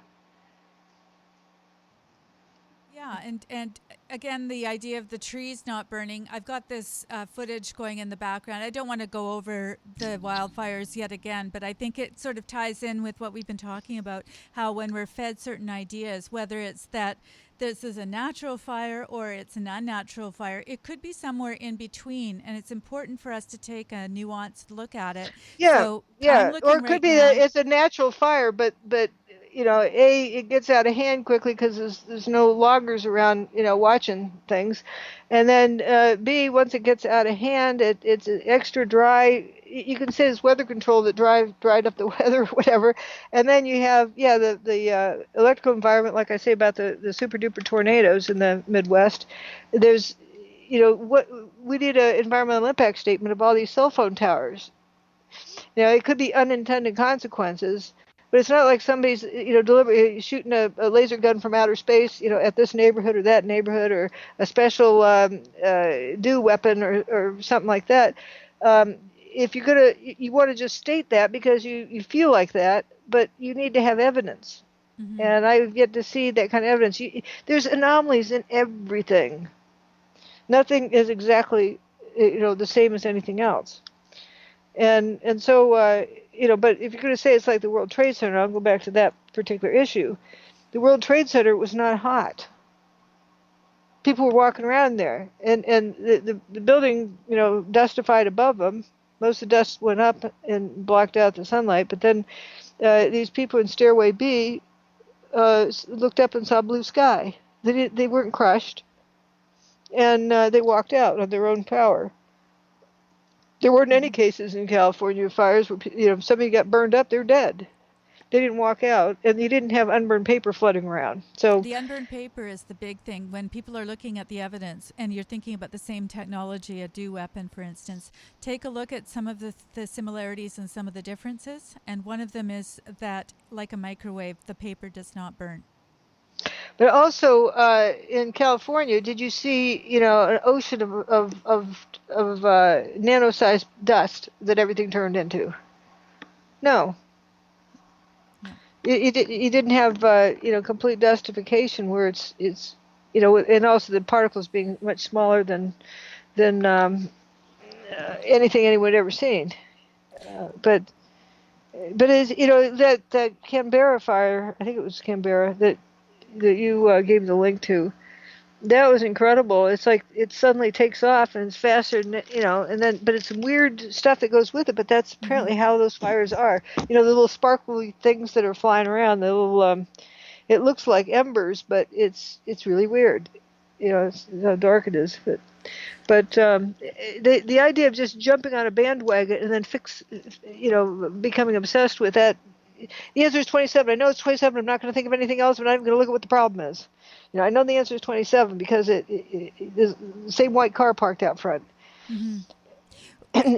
And you can't base everything on a trash can. You can't base everything on a tree. There's a whole lot of evidence you have to look at and really study it for a long time. Yeah, well, for instance, in this is Australia, and I don't know if this is actually before the smart meter thing. And these trees that were left, I'm trying to get to the point. We're just sort of looking at the story, but the trees that are left. Here you go. I don't know if I talked with you about it, but I did talk with somebody else about it. When I went back and looked at that, is where the fire started, in front of a cell phone tower. Mm-hmm. Oh, I think this is on what the people north side should of be that lake. looking at. Yeah. They're so wrapped up in the idea that it might be DEW weapons. Well, I think that we're looking at weather manipulation. We can see the chemtrails or not just weather manipulation. Well, that's one aspect that we can see. Yeah, I like to start with the lowest level possible, unintended consequences. Yes. Unintended consequences, and so that's why I say, where's the environmental impact statement of all these cell phone towers? And, the radio frequency transmission towers they put in for digital television. There's a whole lot of, in wireless, wideband, whatever, there's a whole lot of weird electrical signals going around. I would like somebody to determine what those things are doing to the environment. And if you have a fire, does it, accelerate the fire, or does it have no effect on it, or does it deter the fire? Those things need to be solved. instead of theorized and guessed at, and then people run with the guesses. Well, it makes us a lot smarter in the end because we can actually look at all of the dynamics of fires. And this is why I'm running this particular one. And again, go on to CharacterDriven because I'm going to actually post some of these things there. And I hope that you continue the discussion and refer people over, because if you do have people who are trying to verify, like somebody was saying they had friends with cell phone footage or whatever, what that is trying to do is to verify something that is already a premise. So if we can clear our minds to the point where we can say anything's possible, we start to have a much more creative way of looking at things and a wide spectrum. You have to look at, if you think that this fire is weird, I'm not saying it wasn't weird. If you're saying this fire is weird, start, listing all of the data, whether you think it's important or not important. What was the moisture level in the ground like? What was the weather like? What temperature was it today? Like when they have a car wreck, that's what's in the accident report, is a listing of, were the road conditions wet, and where was the sunlight, and all of that data. It doesn't mean you need to use it. As I always would say is to the class is you collect the data. Doesn't mean you have to use it, but you can't use data you don't have. So collect lots of data, and then list different categories and different things, and the most important thing is not to have a conclusion, not to be agenda driven, but just to have the data, and then look at each bit of imagery that you can, and then what characteristics would you describe? You start seeing something that's common, like. Something that, like I saw in the Canberra fires, is these glowing, looks like embers, but there was like little pieces of stuff that were, white, red or white, white hot looking. It looked like that, but who knows if they were? But it was, everything was dark, probably because the smoke was blocking out the sun, or maybe it was at night. I don't know. But you see, it looks like they're going through a waterfall that's colored red. Or a splash, is a whole lot of these things, and I thought those are pretty peculiar. I saw them in several images, and maybe that's how stuff burns and flies around. I don't know. You got to look at all the data, but it's important to look at the various characteristics, and also how fast people were warned to get out of their house, and did they get out of their house, and what happens if they didn't. Some people that just didn't get notification time, and they thought it was going to be okay. Then, I'm talking about the ones in Canberra, and then, nope, they got cooked in their house. And so somebody was saying it would be great to be there in person, but you didn't actually look at what the events of 9/11 were. Sorry, this is not a very well-constructed sentence, but you didn't look at 9/11 in person. You weren't there, but you looked at some of the images that were produced on the day and then afterward when you were starting to investigate. And when I went up there, but also all of the under oath testimony from all the firefighters and first responders, and you start seeing a pattern in everything they say, and what things that they're describing. And they're busy trying to rationalize it away, but because people like to try to explain stuff just so they can move on. But then like the guy saying, "Well, I know it wasn't smoke because I could breathe." And that is another one that hey, calm down, folks. It's all right. It's just smoke. It's not smoke. It's just dust. Heavy duty dust. You have to breathe through your sleeve or something. But hearing their reactions to that. No, I wasn't right there with them, but when a whole bunch of them in different areas were describing the same things, and that's not saying, oh, it was the answer is 27.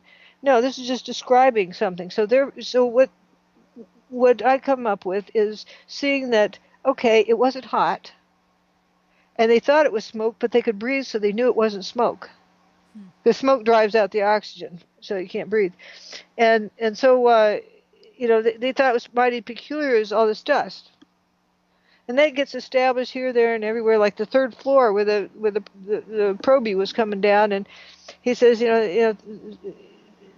thank goodness he has his flashlight with him, and he could look around, he could see that the building was just turning to dust, and he knew it wasn't smoke because he could breathe, but the air was just solid dust.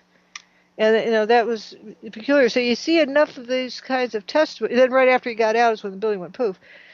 So you see a lot of these statements, and they don't know what to think of it, but they're at least expressing it.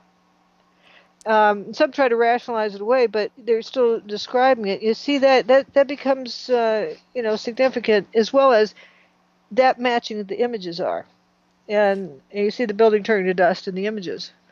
I've stopped this video at a point where it's an aerial shot. I wish I could screen share with you, but I think you'll get the idea. This is a What fire. video is it? This is Victoria ABC TV 2009 Black Saturday documentary. I think is the one they shared with you initially. Can you give me a link? Here, I'm going to send you a link to it. Just do this. Excuse me, guys. I'm going to be putting it as I said. It's interesting. So many people say, "Oh, she claims it was, due weapon from wherever." No, I've never said that. It's some kind of the energy was instructed to do something differently than it normally does. Yes. It wasn't kinetic energy. It wasn't thermal energy that destroyed these buildings. It was a different mechanism where the energy did something weird. Like instead of the atoms being attracted to each other, they suddenly repelled each other. Mm-hmm. And so I'm not describing. I don't have to describe any weapon. See, this isn't about the answer. It isn't about if the answer is 27 or whatever. It's about the process. And so that's just what I'm trying to do right here, just as an amateur, and I'm trying to put myself in the position of somebody who's had to learn from Dr. Judy, because I have, and taking a look at the book for one thing, and I could bring up a picture, but I'm just putting this out there because I'm an amateur, and what I'm seeing, this is at about 47:26 on this video that I just sent to you. I've stopped it's at 47 minutes. Let's see, let me get to 47. Whoops. While you're doing that, I just want to put forward something, and you can tell me whether I'm right or wrong. I don't mind, but this is how my mind works, and this is how I do my investigation, because when I've read your book and have talked to you over the years and seen how things work and looked at pictures, this picture of the fire looks very, very much different than what happened at Ground Zero, because there was an effect where the dust was taken up by the effect of the technology that was used in that case. Is that a good way of putting it? Yeah, what they call it Ground Zero is, in New York City on 9/11, or the WTC complex. But yeah, what I'm seeing in this, I'm stopped at 47:25, and this glowing orange thing trailing down. Yeah. That's what I see. It with fumes kind of going horizontally, but a little bit off the ground, but they're pretty much horizontally. But they look like they're being blown sideways. Yeah, like the wind is going up straight.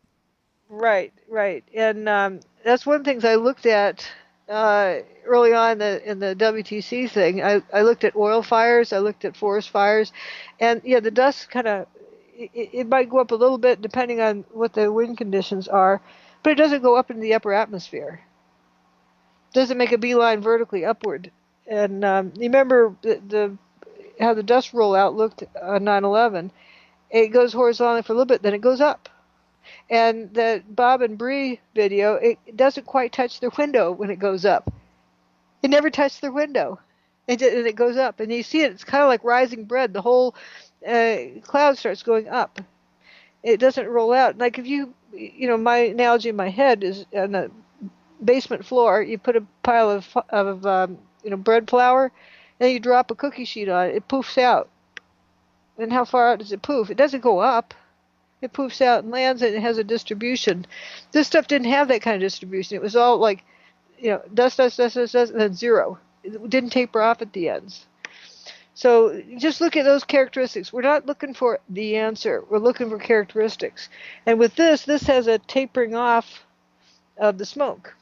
It's thinner at the edges than it is in the middle. Mm-hmm. And but the WTC thing was when the dust roll out, it was like an abrupt stop. Dust, dust, dust, then no dust. You can see just where it went, and Yeah. and it rolled the same distance for both buildings. The South Tower went first, and it rolled a certain distance north, and I think the Chambers Street, the North Tower went, and it rolled a block further, and the towers are located a block apart. About. So it's interesting. It rolled the same distance before it went up. It was like a certain stage in a process that went up. So you're not looking for the answer or a name for it, like, oh, it was a dew weapon. That's a misnomer. I'm just saying, it's not kinetic energy, it's not thermal energy that did destruction. The energy was instructed to do something else. Mm-hmm. And that's all I'm saying, what a weapon is. The connection with free energy is that the evidence of what happened on 9/11 is also evidence that free energy is possible. Just like Hiroshima was evidence of nuclear power plants, that they could become a reality. Mm-hmm. I'm not saying nuclear power plants destroyed Hiroshima, but the technology used in Hiroshima was the evidence that you could have nuclear power plants. And this is the same kind of thing, but it's folks don't know what sometimes what words they like to jump to a conclusion based on a word here or there. But I like what you said about this particular image in front of us. You see a lot of orange, color. You could say it probably is likely that it's red, orange fire. But also the way the dust is going is horizontally. Mm-hmm. Well, It goes up. That's Up what in I certain noticed places. right It goes away. Mm-hmm. If you take the pictures from 9/11 as a baseline and you really go through the book, and I really encourage people to read Where Did the Towers Go from beginning to end and really study the images. And you will notice, or even if you go on Dr. Judy's website, wheredidthetowersgo.com, I think the book's much better. But take a look at some of the images from, I think it was the satellite photos on the day of, and you'll see that the dust is rising an inordinate amount. It's not how fires work. So it's not just the dust that is going down the street following people that you've seen probably over and over. But some people have not seen the ones from space. Or the fact that it goes up. Yes. And that was a big point I made about the difference between that and conventional controlled demolition, where the dust usually doesn't rise much above the original building height. Right. But this rose up miles, at least several miles, way higher than the tower's original height. Yes. And it was strange. It was like it was on a mission, making a beeline, like it just knew where it was going. It had somewhere it needed to be. It wasn't just wafting up. Right. So when you start to look at things in that way, it helps you when you're talking to people about these phenomena. You don't have to say, well, Dr. Judy Wood said this, or, what Dr. Judy is doing is she's helping all of us to see what she sees as a person who is not only professional in this area, but also who has certain skills that go along with that. All of us have extra skills, and you happen to have a combination of extra skills that allow you to really isolate things into you can compartmentalize them. I'm not sure if that's the way to put it. I'm not thinking about the end point. Like, so many people are just in a hurry to say, the answer is that they miss what happened. And in a way, I wonder if that's what the crew who performed this said. What they were banking on is that people were so busy to jump to the answer. Eeny, meeny, miny, moe. Either it's got to be a nuke, or it's got to be a bombs in the building, or it's got to be a collapse from being too weak. Eeny, meeny, miny, moe. And then they narrow themselves down so they don't see what really happened. They ignore data that shows that isn't true. And the fact that those people walked out, from the second, third, and fourth floor stairway B, they looked up, saw blue sky, and then walked out on their own, shows they weren't crushed, they weren't cooked to death, that thermal heat did not destroy the buildings. Thermal energy did not destroy the buildings. Mechanical energy did not destroy the buildings. That right there rules out a conventional collapse. You don't need to know what it is instead. You just know it's not that. And the seismic information shows you the building didn't slam to the ground. So that's what you know those things. It doesn't say what happened. You're looking at it. It can't be bombs in the building. It can't be a conventional collapse. It can't be a nuke. Lots of reasons for that. So let's see the mechanism of failure. What happened to that piece of material that caused it to come apart? And instead of saying it was this, it was that, that's the frustrating part, is when somebody wants to jump to a conclusion, they're skipping over the information. And if you don't have an answer, if you don't have your spin the dial on name that weapon, if your list of choices does not include what really happened, you're never going to get the right answer. So, let's say it wasn't a DEW weapon that did New York City, if that's what people like to choose, and if you can prove it wasn't a conventional forest fire, if you want to prove what it was, you have to study the data. And that's the part that I think it's just difficult for people to wrap their minds around. For one thing, it really means, I think this is really important too. You were talking about defending yourself when you were a kid. It really means that we have to stick up for ourselves by having the weapons, if you want to put it that way, the intellectual weapons. You can't depend on somebody else to save you or whatever. That's right. And when we embark on these things, say around the Christmas table or whatever we're doing, we have to have a certain amount of confidence rather than saying, Dr. Judy or this or that or the other person. We are able to speak with a certain amount of confidence. And if somebody disagrees with you, you blame it on Dr. Judy or something. That's missing the point. People don't want to be held accountable for what they say. Well, I'm trying to look at it as a positive thing because I think all of us have that fear of stepping out. But I think when we have the information, when we can say, well, about the California fires, I want to show you this image, or I want to get you to look at this because it's really interesting how this works, how the smoke goes this way. And people will go, well, that's how smoke works, But if you can say, I have another image I'd like you to have a look at as well. And it compares the two. And if you're not, unless you're a fire expert, you don't know. Like, we're looking at this, we're saying, well, this is the picture we see in this Australian fire, and then you see this, Kuwait oil fire looks like this, and why does this one look like that? You would develop the questions you have. Yes. Just instead of guessing at an answer, that's like a kid in a math class arguing that 27 is the right answer. They don't know why. They just know it's the right answer. Yeah. How did they get there?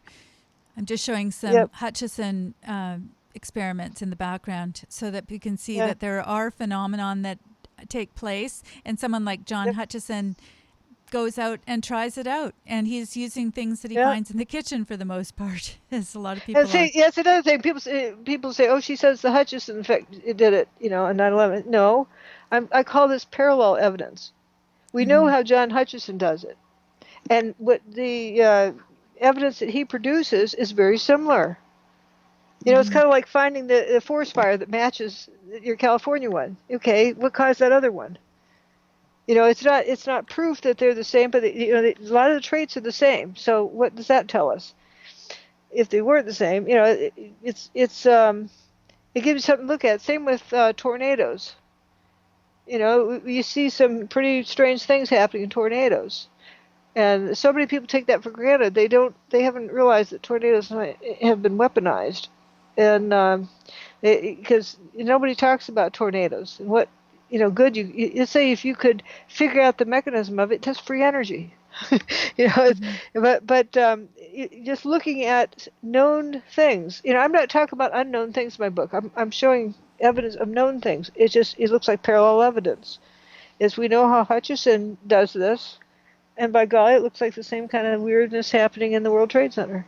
Mm-hmm. Mm-hmm. And of course, there's a question now about Ed Leedskallen about Coral Castle, and if that's a similar phenomenon. If that's a wild guess because we don't know what he was doing, but from the evidence that we can gather. Yeah, and that's in my book, saying as parallel evidence. What everything. I wasn't there physically, and it would be sure nice to visit it. And if anyone goes down to the Miami area, I urge you to visit it. But the stuff that he did and the chains he supposedly used, no way they'd break before they could pick up these big rocks that he excavated. They're brain coral, and he would do it while no one else was around. And like he moved like 10 miles, moved his whole castle, and he had a friend with a flatbed truck, and he told him to leave the truck and have it loaded by morning. An hour later, the guy came back and it was half loaded. Mm-hmm. These are big, 15-ton stones or something. And Ed Leedskallen apparently was this, scrawny 120-pound guy or something like that. I forgot what the weight was. But if the neighborhood kids would come and try to watch him work, and he would sense that they're watching, and he would stop.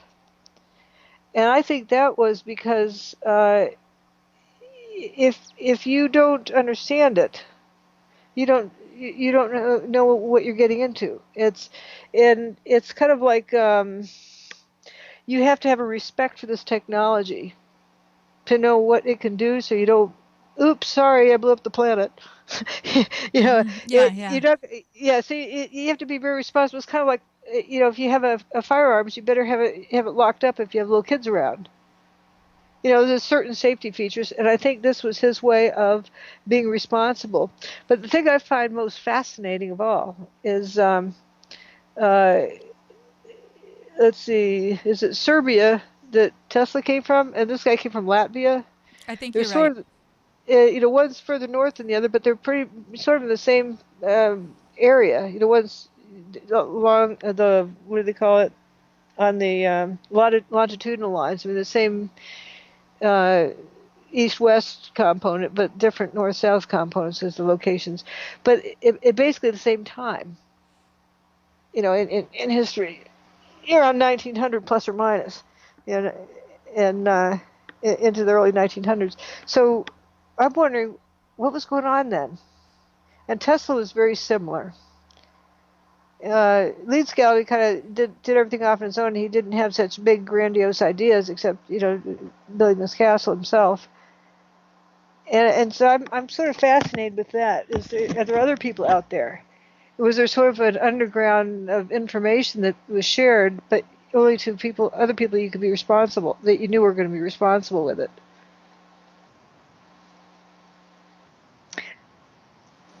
Like Tesla, was going to, could provide free energy to the planet, but he knew it would be misused, so being responsible, he didn't release it. And I think these folks had a certain sense of what do you call it, responsibility in this technology and various things that they did. But why since then? No, we know the answer. Why since then has no one else come up with been able to do this kind of thing? No, they have, but they too know to keep it to themselves. Well, I think there's probably a good reason for that, other than the fact that it could split the world in half. There's a lot of people that have probably put forward some ideas very naively and found out them. No, I was also hinting at John Hutchison. Yes. He's written off as a fruitcake. Fine, so he gets to live. It's nobody takes him seriously. So that's a way of also, he doesn't push it forward. It's just like, if you want to know, he'll show you. But it's the fact that no one's taken that information and run with it. Why is that? Is it that people not in underground government type research, but common folk obviously don't care enough to do it themselves. They're waiting for somebody else to do it and hand it to them. And when people do come forward, even with John Hutchison, he did have a raid by the Canadian military in his case because he was in West Vancouver, which is very close to where I live. And he now lives, I believe, in Oregon. But he's keeping a low profile because I think that this is what happens with people. But I think it's like he deserves to have a good life, to live happily ever after, and just in peace and quiet without being harassed by Ace Baker or whoever. That he was, when I connected with him and referenced him, man, he started really getting harassed big time by the trolls. And before then, it was when he was doing his stuff on his own. It was, he got all his equipment raided by the U.S. government. Like, why? I mean, no, the Canadian government, but why? And it's, why would they think he's such a danger? It's not about what they are doing, because I do believe that this is all known to people who are doing their experiments. I mean, it's not like it's a new thing. It's the fact that they're discovering it and sharing it with other people and disclosing it. And right, and by Hutchison being called Looney Tunes or fruitcake, and it's kind of true that there was a sound clip I shared with Hutchison early on. That was his. I joked that was his theme song. It was from the Helen Reddy song "Angie Baby." It's so nice to be insane. No one asks you to explain. Yep. Yeah, it's a bit too. Yeah, true and yep, words, and that's really. that's I think exactly why he did it. It would keep him safe, keeps him alive. If he plays Carla Conniption, and does silly stuff, it just has fun doing it too. Then they leave him alone. But if people start listening to you, then they need to bring out other things to discredit him with. They sick Fetzer on you. Right, or Stephen Jones was the old standby. Yep. So anybody who's really into the thermite business, don't they wonder why Stephen Jones went in hiding? Well, what I find really funny is that I was listening to, I think it was Jeff Rentz, and they were talking about, there's a guy that was involved in the Oklahoma City bombing, and he was saying why that whole thing happened. But he was saying, they put the thermite in that building. Now we know why. Because of 2001. And I'm just going, well, if he was so close to that investigation, how would he still be on the thermite thing? I don't understand that. Yeah, and thermite doesn't make cylindrical cuts in buildings. No. It doesn't cause toasted cars, a few blocks away. Well, not only that, but it also doesn't cause a building to... See, for me, it's the billiard ball thing. I keep going back to that, but things cannot travel that fast, even if they've been exploded. I was talking about. I thought we were talking about Oklahoma City, but we are. But he was equating it with 9/11, and I just thought, okay, well, he's got his hat on backwards there. Yeah, but again, you don't start out with thermite. You start out with what happened. Right. Well, that was. And if as I used to say, and I should keep repeating it again, is if you don't know what happened, keep looking at the evidence until you do. Because the evidence always tells you what happened. You don't force the evidence to tell you something else. You listen to the evidence, let the evidence come to you and tell you what happened. And what you'll notice, those in the audience, you'll really notice this when you start to practice this. I think it's like a Zen practice where you start to really do this yourself. And what you'll notice is that other people, I won't say everybody else, because of course there are lots of people that don't do this, but people who are not very well educated in that particular area, like they're not studying fires or whatever, they're throwing out an answer. They'll say, oh, I think it was this, or so-and-so said that. And there are a couple of videos that have been put out by people who are just livid with Dr. Judy after her interview with Andrew. The discussion, because I don't agree with their because I'm asking people to go look at the evidence instead of, just jump on a bandwagon. Yeah, and they've dedicated whole videos to talking about her in a very ad hominem way. She won't agree with me. Kick, Instead of going, here are the things that I find to be wrong in her thinking. And here's some evidence that I would like to introduce. The thing is, it isn't about my thinking. It should be about their thinking. Yes. If they're an investigator, they should go investigate it instead of, I want Judy Wood to agree with me. She's not.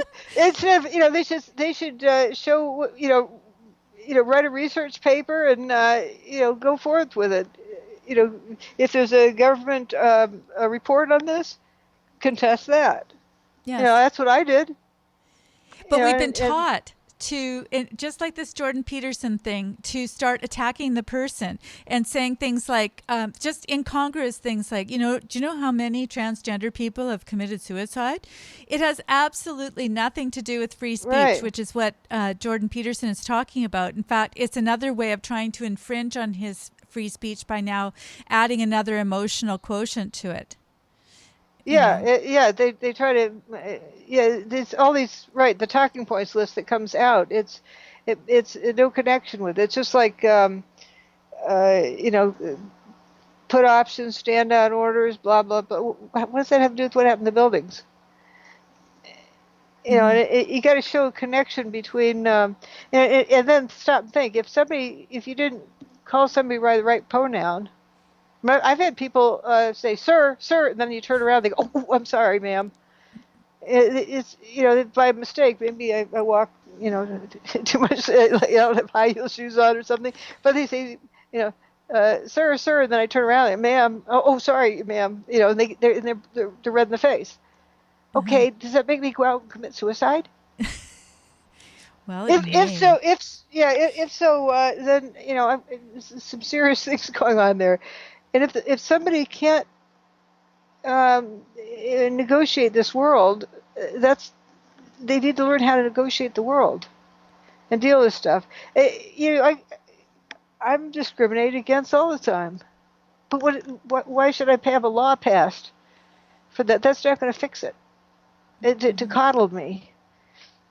Mm-hmm.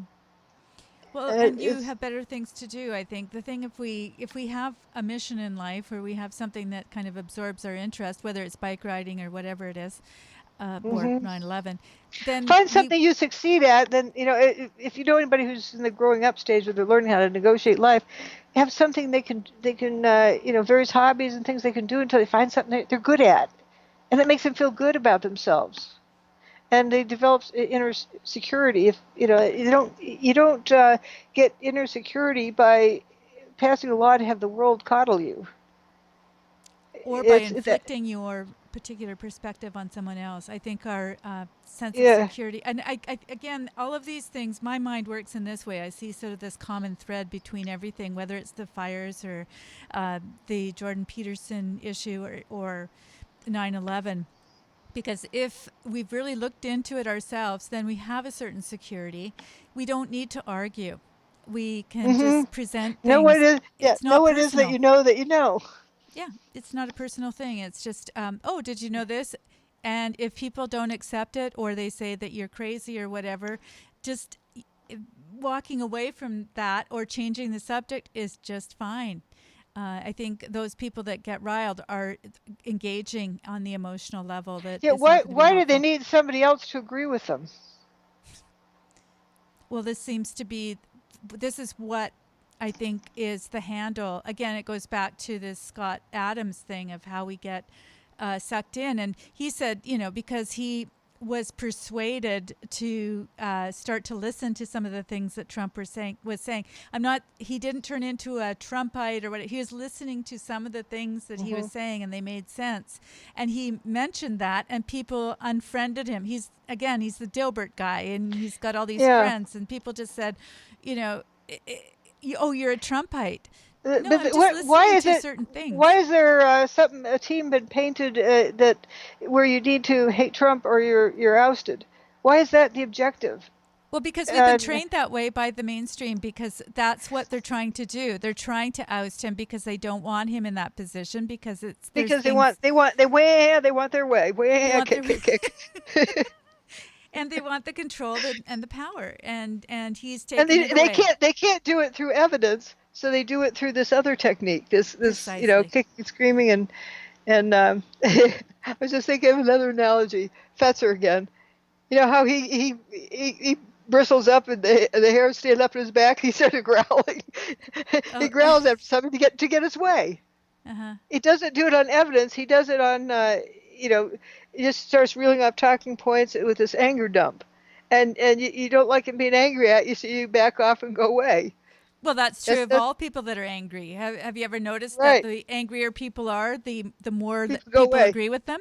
You know, Yep. because you have to be around that person if you're in the same family with them. So the only way you can manage is to go, okay, you're Okay. right, and walk away. And so when people have to resort to that, that's like a red flag that they don't have substance. Yes. Well, this is And it. So take a look for the red flags, and that is true of all of the questions that people like that ask. thing about like that thing with Jordan Peterson there. Mm-hmm.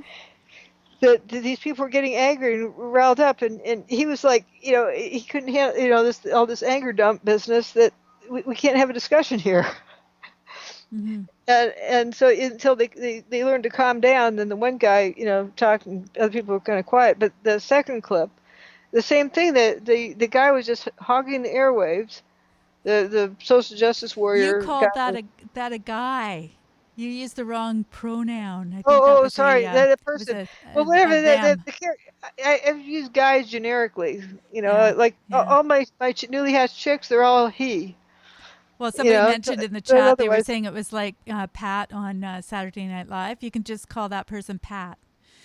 Have you ever okay. seen Well, that? whatever. This guy, the guy in the light colored shirt on the right that looked Yeah, no, I think that's lost on young. you. Yeah. They were always trying to figure out whether Pat was a boy Yeah. or a girl. No, I don't know. It's just this character. Okay. Yeah. I get it. You guys, the term "you guys." It Mm-hmm. doesn't matter if they're male or female. It's you guys. It's just I'm y'all. taunting you now. Okay. All right. So the character on the right. Yes. Yeah.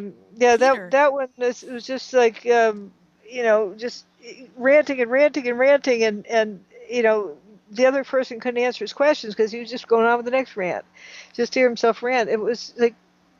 And here's Jordan Peterson patiently sitting there until the moderator person said, "Well, let's let Jordan Peterson or Dr. Peterson be able to answer that." Did you And get he starts to answer, and the guy tramples on him again, and he has to tell him to shut up again. Did you get that joke too? That here he was. The reason that the moderator actually chose that moment was because the person, Peter, was saying, "There's a reason why we have 2 ears and 1 mouth, because we should be listening." Yeah, and it was at that very moment. But it was a lot of things, several things he was doing that, and talking about how the people who are opposed to them are all angry at them, and this character's rant. He's the angry one, and Jordan Peterson's calmly sitting there. It was just, it was very ironic. Yes. The hypocrisy is amazing, but my thesis is that people who are hypocritical are the last to know it, because they will never admit it, and they're not looking at that. And the common viewer, is already decided which side they're on. They got to pick sides. Truth doesn't have sides. But anyway, they done rant against, join in with that guy. They don't pay attention to what actually is going on. They just say, yeah, Jordan Peterson's bad, rah, rah, rah, rah, rah. Way, kick. It's nothing to do with any discussion of evidence, unless, except Jordan Peterson was actually, he brings up, actual issues instead of, like with that other crowd, they're talking about somebody, how many suicides and whatever else. But you need to look at, what Peterson is actually saying, what it's about. It's not that either or. It's not like, does he hate, what do you call it, trans people or not? That isn't the issue. But they act like that is the issue, that he's against trans people. But instead, he's looking at free speech. The line being drawn as you're told what not to say, but you can't tell somebody what they must say. And they miss that every time. They miss that, because that's what he's trying. Would you say it if it wasn't a law? No, I wouldn't. Well, it depends. He's saying it depends on how you ask. How do you ask me? And it's like everything else. And you're like everyone else. And I think that drives people more crazy than anything, is just, it has nothing to do with you. You're not that special. You've got your own issues, but so does everyone else in the world. And that was Right. the other thing about Pete, because Pete was also saying, oh, this is not about Jordan Peterson. And I'm thinking, no, it's about the people that are trying to hog the Wah! headlines. Wah. Yeah, that's what it is. Everybody go, wah. Peterson had it right. It's about power and control. Who's the top dog in the fight? It's because they have a new thing to complain about, that they're in control of everybody, and Yes. that's kind of silly. And in a way, this deal of women's issues is what's sexual harassment. That's starting to turn into a leverage tool. Oh, All of a sudden, like, how did you look definitely. at her? You're not Mhm. allowed to look at anything but their eyes. You can't look at her mouth because that might be sexual. They can't look at her ears because you can't even look at her earrings because that's sexual harassment. Well, have you noticed that these people that are talking about the Nazis and fascists and all the rest of it are the most controlling folks? You're not allowed to do this. They have Yep. no sense of humor, and so we're reduced down to where everything's going to be a litigation toward each other, rather than and yet we're supposed to live in peace. And I don't really understand how they can't see it. You can't legislate morality. And if there's a law about it, it's no longer, respecting one another as human beings. It becomes following the law. It becomes the letter of the law, not the meaning of the law. Is what everything would evolve to. If you're, depending on what the meaning of the word is, it becomes cutting, and then you get into court, and how do you interpret the law here or there? It has nothing to do with personal actions. Those kids, was I wrong? Is that physical abuse when I was defending myself and they're, coming up trying to harass me?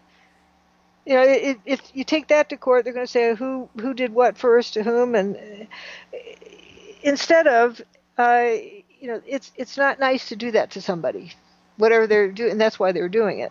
Mm-hmm. But you can't legislate that. That's something that you have to just learn not to do. Kids as they grow up, they learn not to do it. They don't have to do it. But if they can't learn not to do it, they don't get very successful in life. Yes. Well, this is, I guess, what we're trying to do is to make it so that people can get through life without having anything bear down upon them. And so I'm wondering how they're going to deal with being parents or with any kind of adversity. I thought this was quite interesting because I saw one of the videos that I was looking at was a group of people who were accosting a professor who was having an exam on exam day and saying that they felt that he was what is it, white privilege? Yes, of course, it was. He was exerting his white privilege over the students by having an exam, and it's come to the point where nobody's going to want to be serving in these positions anymore because it's so crazy. Mm-hmm. It's so Right. wacky. And it's all it's like a bunch of nursery school kids who never got learned any discipline, and then now they're 25 years old or 20 years old or whatever the age is. How do you deal with them then? You can't discipline them like first graders. But that's where they left off. Now you think also about jobs wise. They get hired for a job. They want to do it however they damn well please. They don't want to follow any kind of the boss says we need this done this way, and no, I'm going to do whatever I want because you're white privilege and I'm trans or whatever, so therefore you need to not make me upset. Mm-hmm. How are you going to carry on any kind of work situation with that? Well, I think we're finding out how that's working. I think a few years ago we were wondering, and now we're finding out.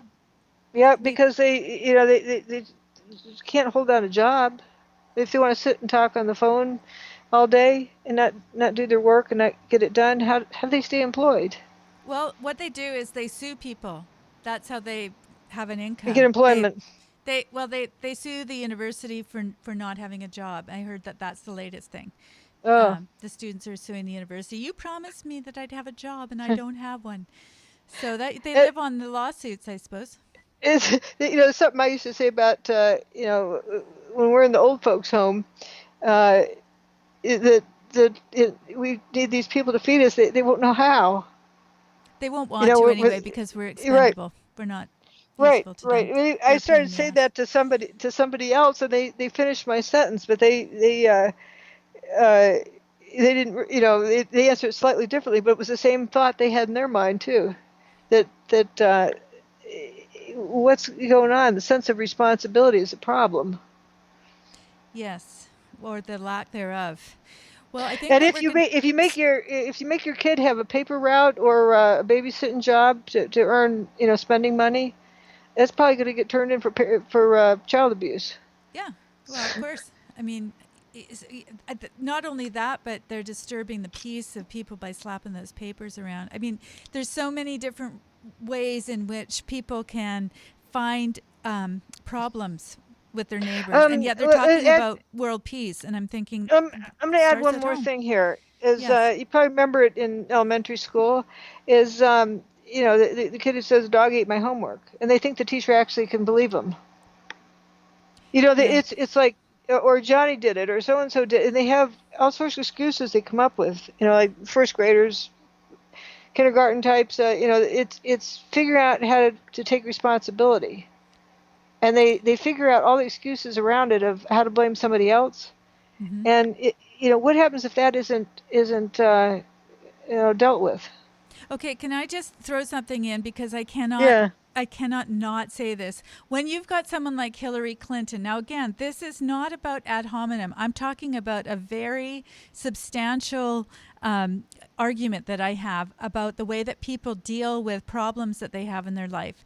We can either jump up and down, go get drunk, throw things, whatever we want, and then write a book and say how everyone else is wrong, or we can just do the really noble thing, which is the hardest thing in the world, and say, this was really difficult for me, but I am taking responsibility. It's like the Al Franken speech. And I'm sure that was all orchestrated as well. But part of it, yeah. He just went right back to, I have done nothing wrong, and they saw things differently than I did. Somebody may have interpreted this that way, and it's like dog ate my homework. It's a dog ate my homework thinking, and the thing is that they're also lying. I'm going to take Franken here as an example so that I don't dwell on Hillary Clinton, but he had already said that he took responsibility for it. I suppose he said, "Okay, yeah, I did do that," and then he recanted. And he left. Mm-hmm. It's all a big game. There's no honesty here. Just like he said he's going to resign, but he hasn't resigned. Why do you hold a press conference to say you're going to resign sometime in the future? Well, all you're doing is trying to get the upper hand so that Roy Moore looks bad, and then after the election, you can say, "Well, you guys elected a child molester, so I may as well go back to my position because it seems like nobody cares." But again, in Congress, we're having this, nursery school type behavior of dog ate my homework. It's like how you can manipulate stuff rather than do your work. Yeah. Oh, it's and the fact that they're being outed for this, I think they really don't know what to do about it. The longer they've been in Congress, the longer they've gotten away with this. And I think this is really the swamp being drained. This is what it looks like because people, as they're going down, are saying things that they really feel in their heart. This because they don't know what else to say anymore because it's all a bunch of lies. So it's. I of course don't like to I like to be innocent until proved guilty or till somebody admits something, and I was kind of holding out this thing on John Conyers, hoping that okay, let's say if we get somebody to peel open the facts, let him speak, but I think he's sort of spoken now and sort of acknowledged that he should be leaving, and he hasn't denied anything. Based on that, it's like, okay, who else knows about it? And they've been covering it up too, so the whole works. Oh, it's a whole cover-up. I talked to Cynthia McKinney, who served in Congress, and she was just appalled. And she was invited to a lot of these parties, and she said they're compromise parties, or you go on a plane, or you do all these different things, and they will put people onto you so that they have something to compromise you with. So she spoke of this whole situation, and it was an eye-opener for her. She was hoping that it was just as clean as could be, and she was sadly disappointed. But I think in the case of Conyers, he was one of the people who accepted money to be able to pay for the... a taxpayer money. Taxpayer money. Of course, the woman had to hire her own lawyer and deal with her own expenses. But so probably every cent that she received for going away quietly was used up by what I see is the problem, not so much as victims and perpetrators and that kind of thing, but the cover up of everybody who knows about it and accepting it as part of the culture. That's the biggest problem. If that wasn't there, you wouldn't have the problem. Well, I think this is the great thing, because now we have cell phones. Now we have people recording, and it's people like Lindsay Shepherd are able to record. What are you going to do? Yes. Tell people that, were you going to frisk them down before they come into a meeting? No, what they're going to do is have certain kind of electronics in the room that that cancel the sound or something, or that just make a loud sound on the thing so you can't record it. They already do that in theaters. They make it so that you can't jamming. They jam the signal, yeah. And I kind of agree with it when it comes to theaters, but then you start seeing the other ways that people are using it. It's a scary world when we can't defend ourselves. The bottom line is not just even that, but the mentality of the culture, that as long as you can get away with it, it's okay.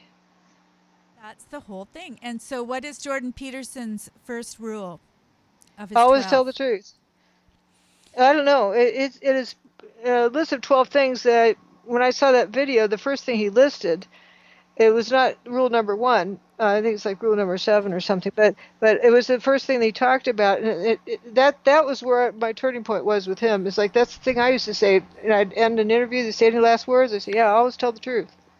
I think it is the first one. I'm pretty sure. But it was in the presentation, but it's not actually on the list. It's not number 1 on the list.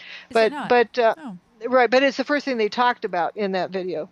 But always tell the truth, and that is so important. If you think if everyone told the truth as best they could, but it was weird. It's recent when I was listening to where he told the host something like, how do you get rid of evil, or the host said, how do you get rid of evil? Other people said, no, you get rid of evil in yourself first. And he said, here's an experiment to do.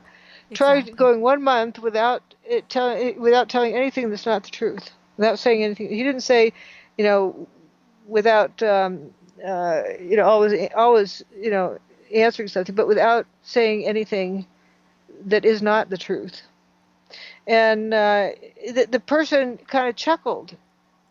The interviewer kind of giggled and laughed like that was impossible to do.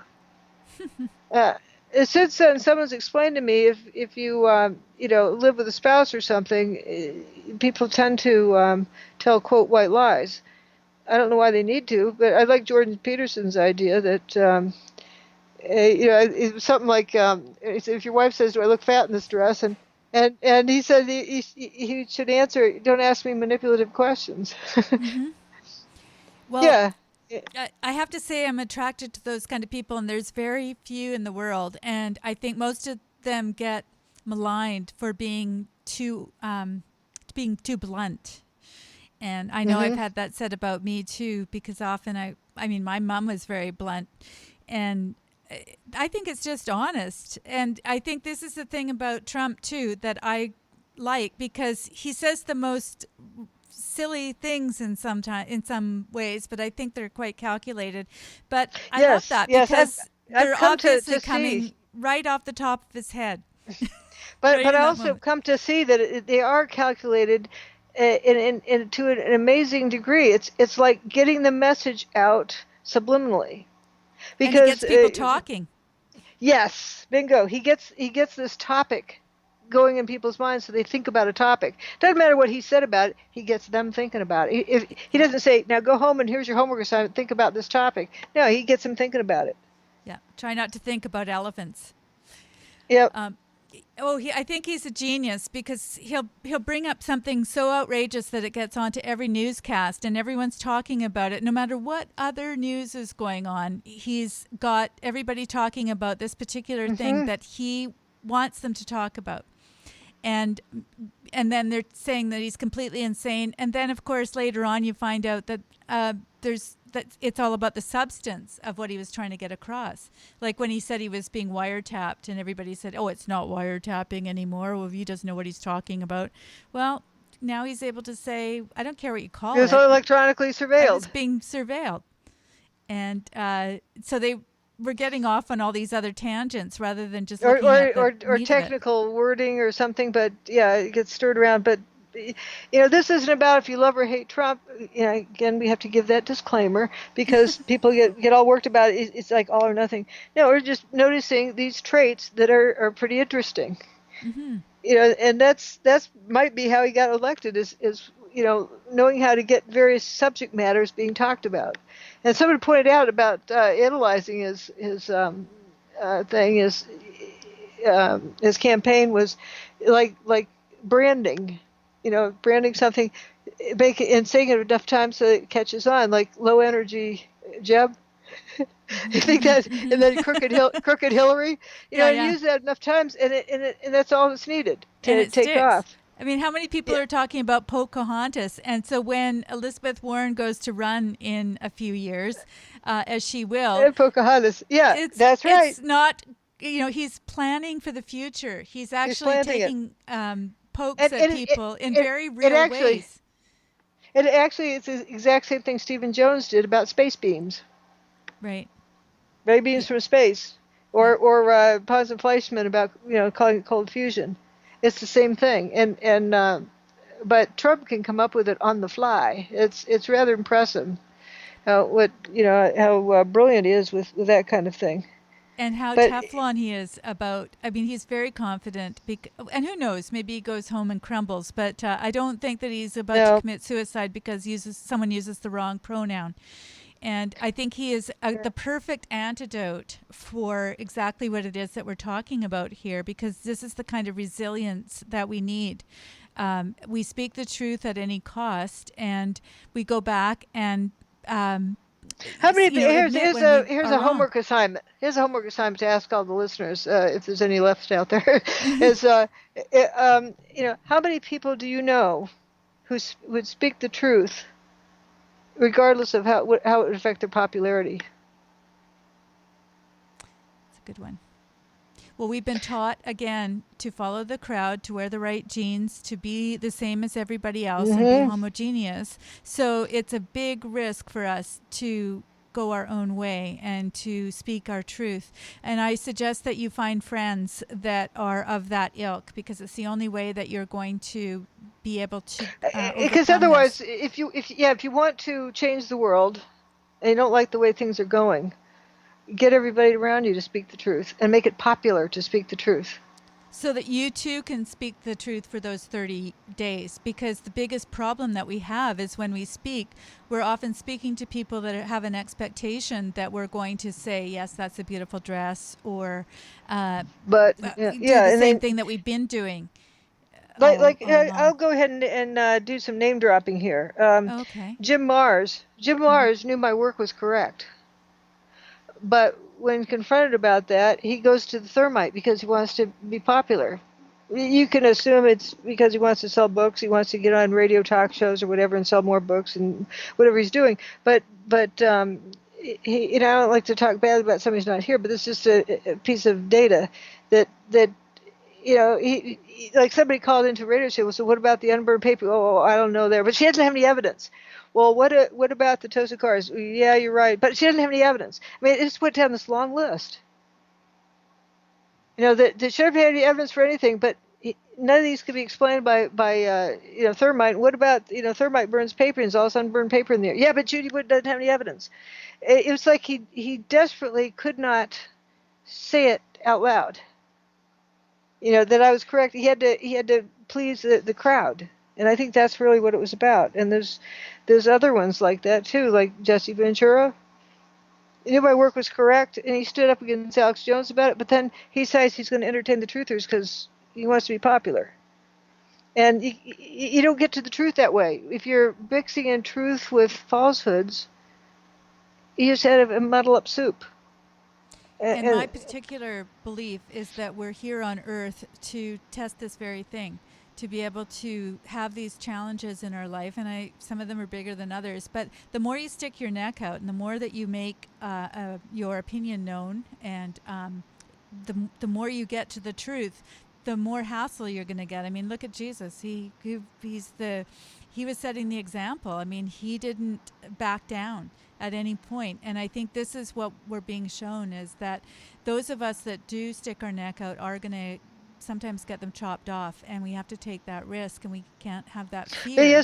Yes. What kind of world do you want to be, leaving for the next generation or whatever? What kind of world do you want to be part of, turning it into being more corrupt? The more you favor popularity over truth, you're saying you want a corrupt world.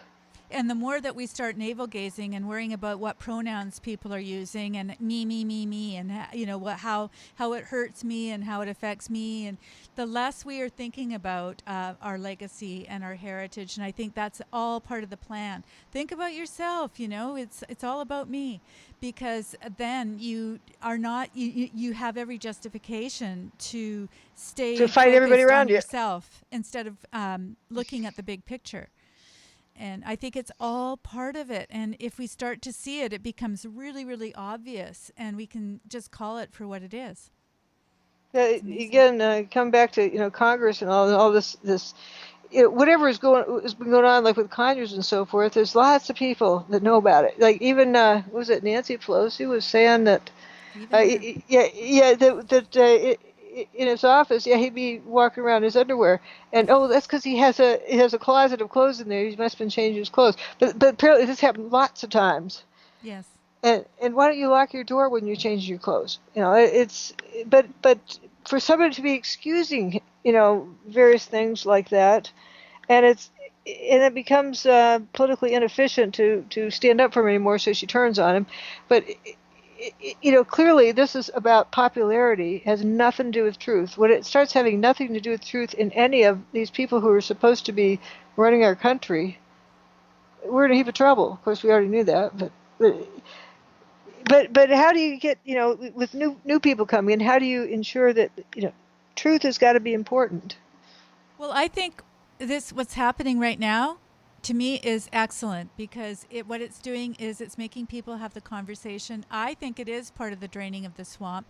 It's exposing things that have been kept undercover for decades. Or it's gotten so bad that it can't keep covered up. But it's gotten so bad that they're about to destroy the country and flush it down the toilet, so it doesn't matter anyway. That's what I think is. I'm sort of cynical about the debt. It doesn't matter how big the debt is, because we're going to destroy the country. We're going to blow up the country anyway. I mean that figuratively. That's one perspective. Of course, I'm a Pollyanna, but I like to see what's happening right now. But still, if that does happen, what's on the other side? We want to make sure that if that happens, we could have a chance. No, I'm not talking about survival. I'm talking about if they try to destroy this country and turn into something else, whatever is going to start up after that, better be on your toes to make sure it starts off as telling the truth being most important. Instead of something else. Civilizations have come and gone, and we all saw what happened to Rome. Well, we weren't there, but we can tell. And things, I think they start off with wonderful high ideals usually. And don't go. Spencer's idea is, well, let's go with this, and we'll correct it downstream if we need to. Now, don't accept that kind of explanation. Well, start right up front saying, we need truth from everybody. If they want to blow it up, fine, but insist on everything being based on truth of whatever else after that. Well, I'm going to go with I am the way, the truth, and the life, and that's the person Yeah. the only one that I look at. And I think if we Okay. look to the realities of what God Himself is trying to teach, it's all about truth, and it comes. You love others as you love yourself, and clearly those people that are yelling and screaming at other people are not loving themselves to begin with. And so they're basically loving other people in the same way that they're loving themselves, which is not much. And I want to get to the heart of that. And I think Yeah, if people, I think what they're doing is wah, kicking and screaming like a 4-year-old on the floor of the grocery store, wanting the candy or something. They pitch a fit. yeah, But that doesn't grow. They yeah. can't grow from that. It doesn't, it doesn't help them for the future. Well, I was seeing those kids, the ones that are now in their 30s, when they were little kids and they were pitching themselves on the floor, and you could see the writing on the wall then. And people wouldn't take the advice. The parents wouldn't take the advice. And Oh, the parent would give the kid the candy to shut him up. they do. And my solution was, if you don't stop, I'd count down. And if you don't stop in 10 seconds, we're leaving. And we would leave. And you only have to do that a couple of times. Follow through. Tell the truth. The other thing that parents will do is, I'm gonna ground you for a month. And that's more of a punishment for the parent than it is for the kid. Don't say that. Say, I am going to give you this particular consequence, and lay it out ahead of time so that they're really clear on it. Don't say it in anger that you're going to lock them up for a month. It makes no sense, and it's not doable. And then that kid's going to keep coming back to you and I want to go. Maybe if the kid's old enough, you can sit down and negotiate with the kid about if you don't behave well in the future, what should be the ramifications of that, and then have a list of what happens if. You and have find the kid. Every kid is different, and you find the thing that No, they to have want the kid, most. have the kid discuss it with you. Oh yeah, and have the kid agree to it. Yeah, and have the kid agree to it. Like, yes. Okay, you don't get to go to the baseball game on Saturday or so forth. If let the kid choose the punishment. Oh yeah, usually. But the parent has to okay it. They'll choose something that underneath it all they didn't want to do. I was very good at figuring out what was precious to each of my kids and being able to use that as leverage. It's sad but true. But I do have one tip.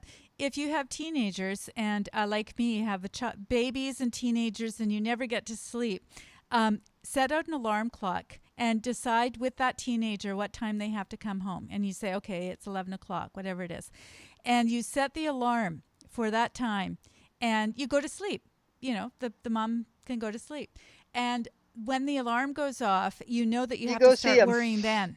And so there's something about teenagers, though, that they just go, I don't want, because I can't lie about it. I can't say, well, I was here or I ran out of gas or any of that stuff, because my mom's asleep and that alarm's going to wake her up. And there's something very strange about that. They will make sure they're home by hook or by crook. Or give her a phone call and say they ran out of gas and tell her that they ran out of gas or something. That's the old story, and it never works. No, I'm talking about, come save me. I ran out of gas. If they really did run out of gas.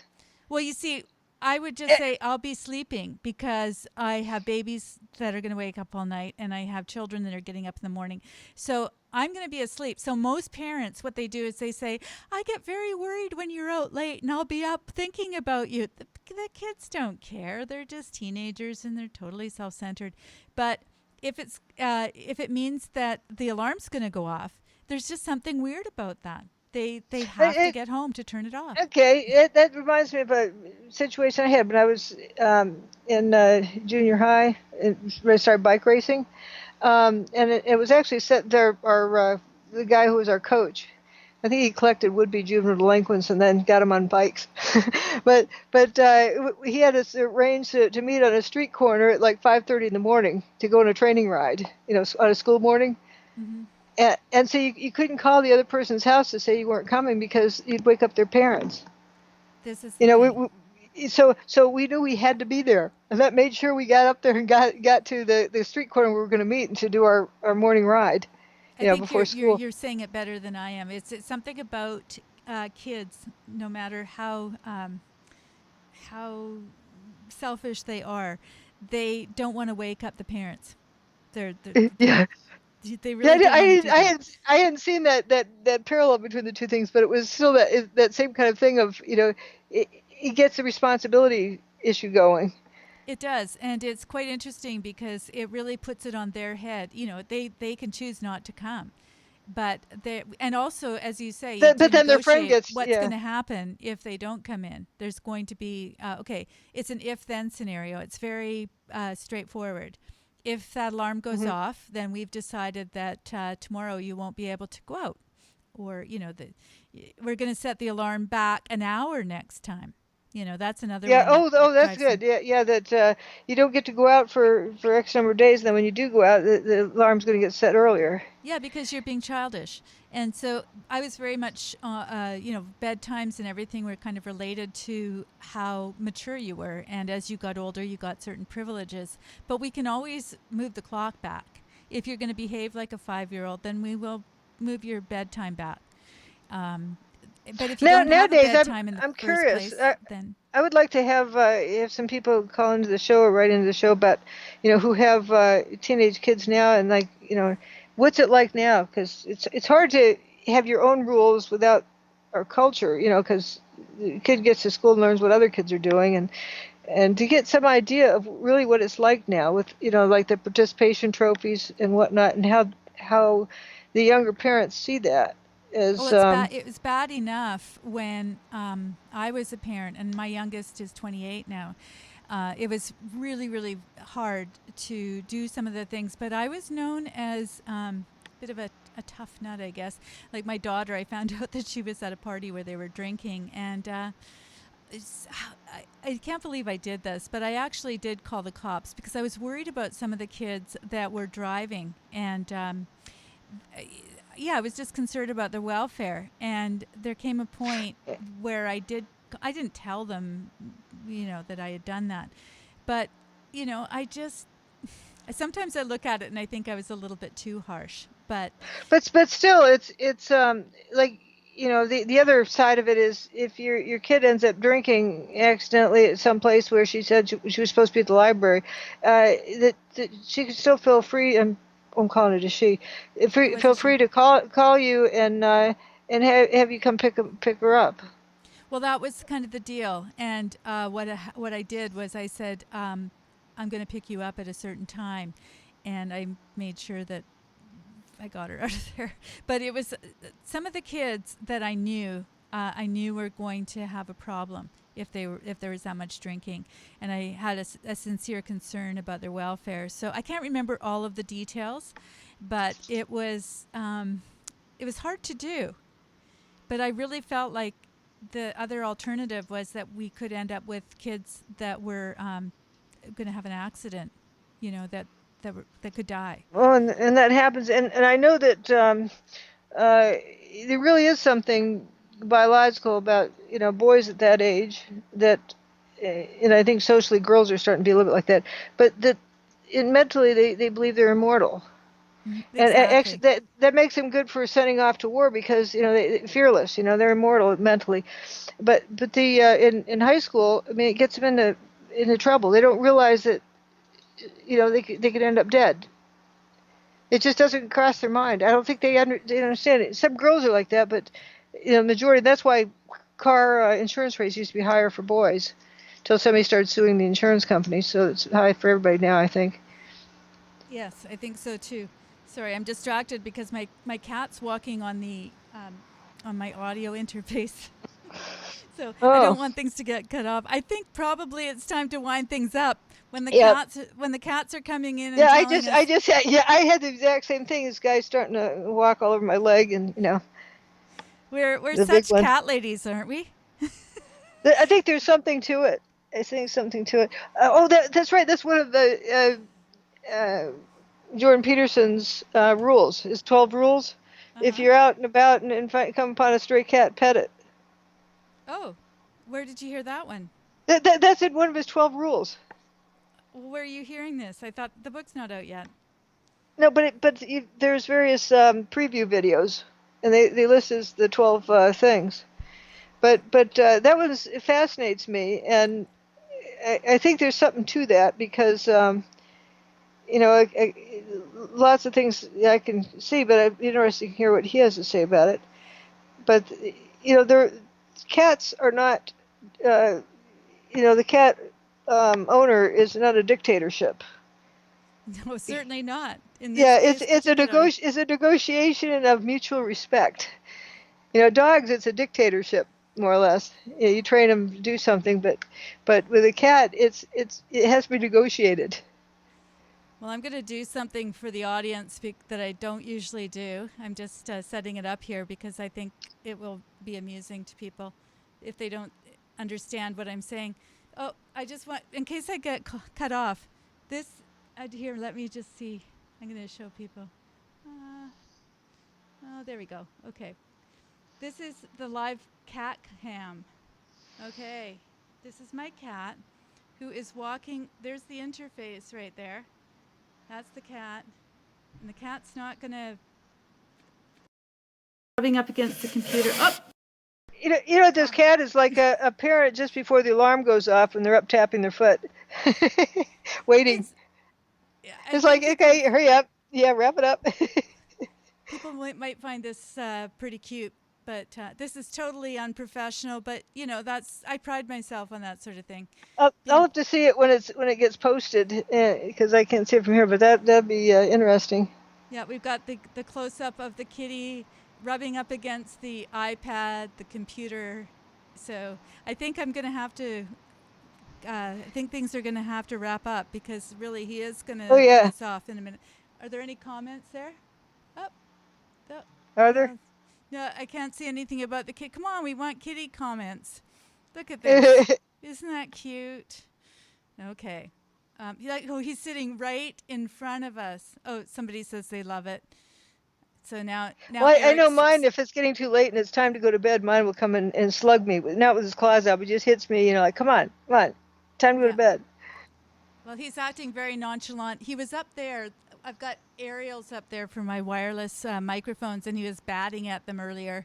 So he's really decided that he's going to disrupt things. Say hi to everyone, Eric.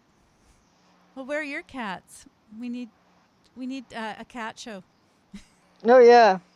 But he's just lying down right in front of me here, and rubbing up against things. Okay, what do you think? Should we wrap it up? Yeah, it's a good spot because I think the cats know they're sort of like the parents right now. It's just come on, you've been there long enough. Been there long enough, and I just want to say to the person that's asking about the California fires, I think you should go back and listen to this broadcast, and you will find out what we had to say about that, and also previous broadcasts because there are other shows where we mention that. And the other thing is, I'm going to encourage everyone to go to CharacterDriven.com. I've revamped the whole thing, and it's a place to continue on the conversation, and hopefully we won't have to necessarily restate things, because for the people that have been here the whole time, they don't want to hear about the California fires over and over again. But they love seeing cats. That's what I think. Let us have everybody submit cat pictures. Yeah. They're cats. Go on over to CharacterDriven.com. It's my version of Facebook because I don't like Facebook, and there's no ads there. Nobody's going to follow you around unless you want them to. And post your cat pictures and post questions for Dr. Judy. So he's going to settle in now. My cat's just going to lie down and settle in. Okay, well, somebody says, great show. Thank you very much, you guys, for being here. Thank you, Dr. Judy, for being taking so much of your time. My kitty's scratching now. Thank you for arranging it. But you're very welcome. I'm going to say goodbye to everybody and cut off the broadcast. Okay. We'll just do our little... Bye-bye. Okay, bye.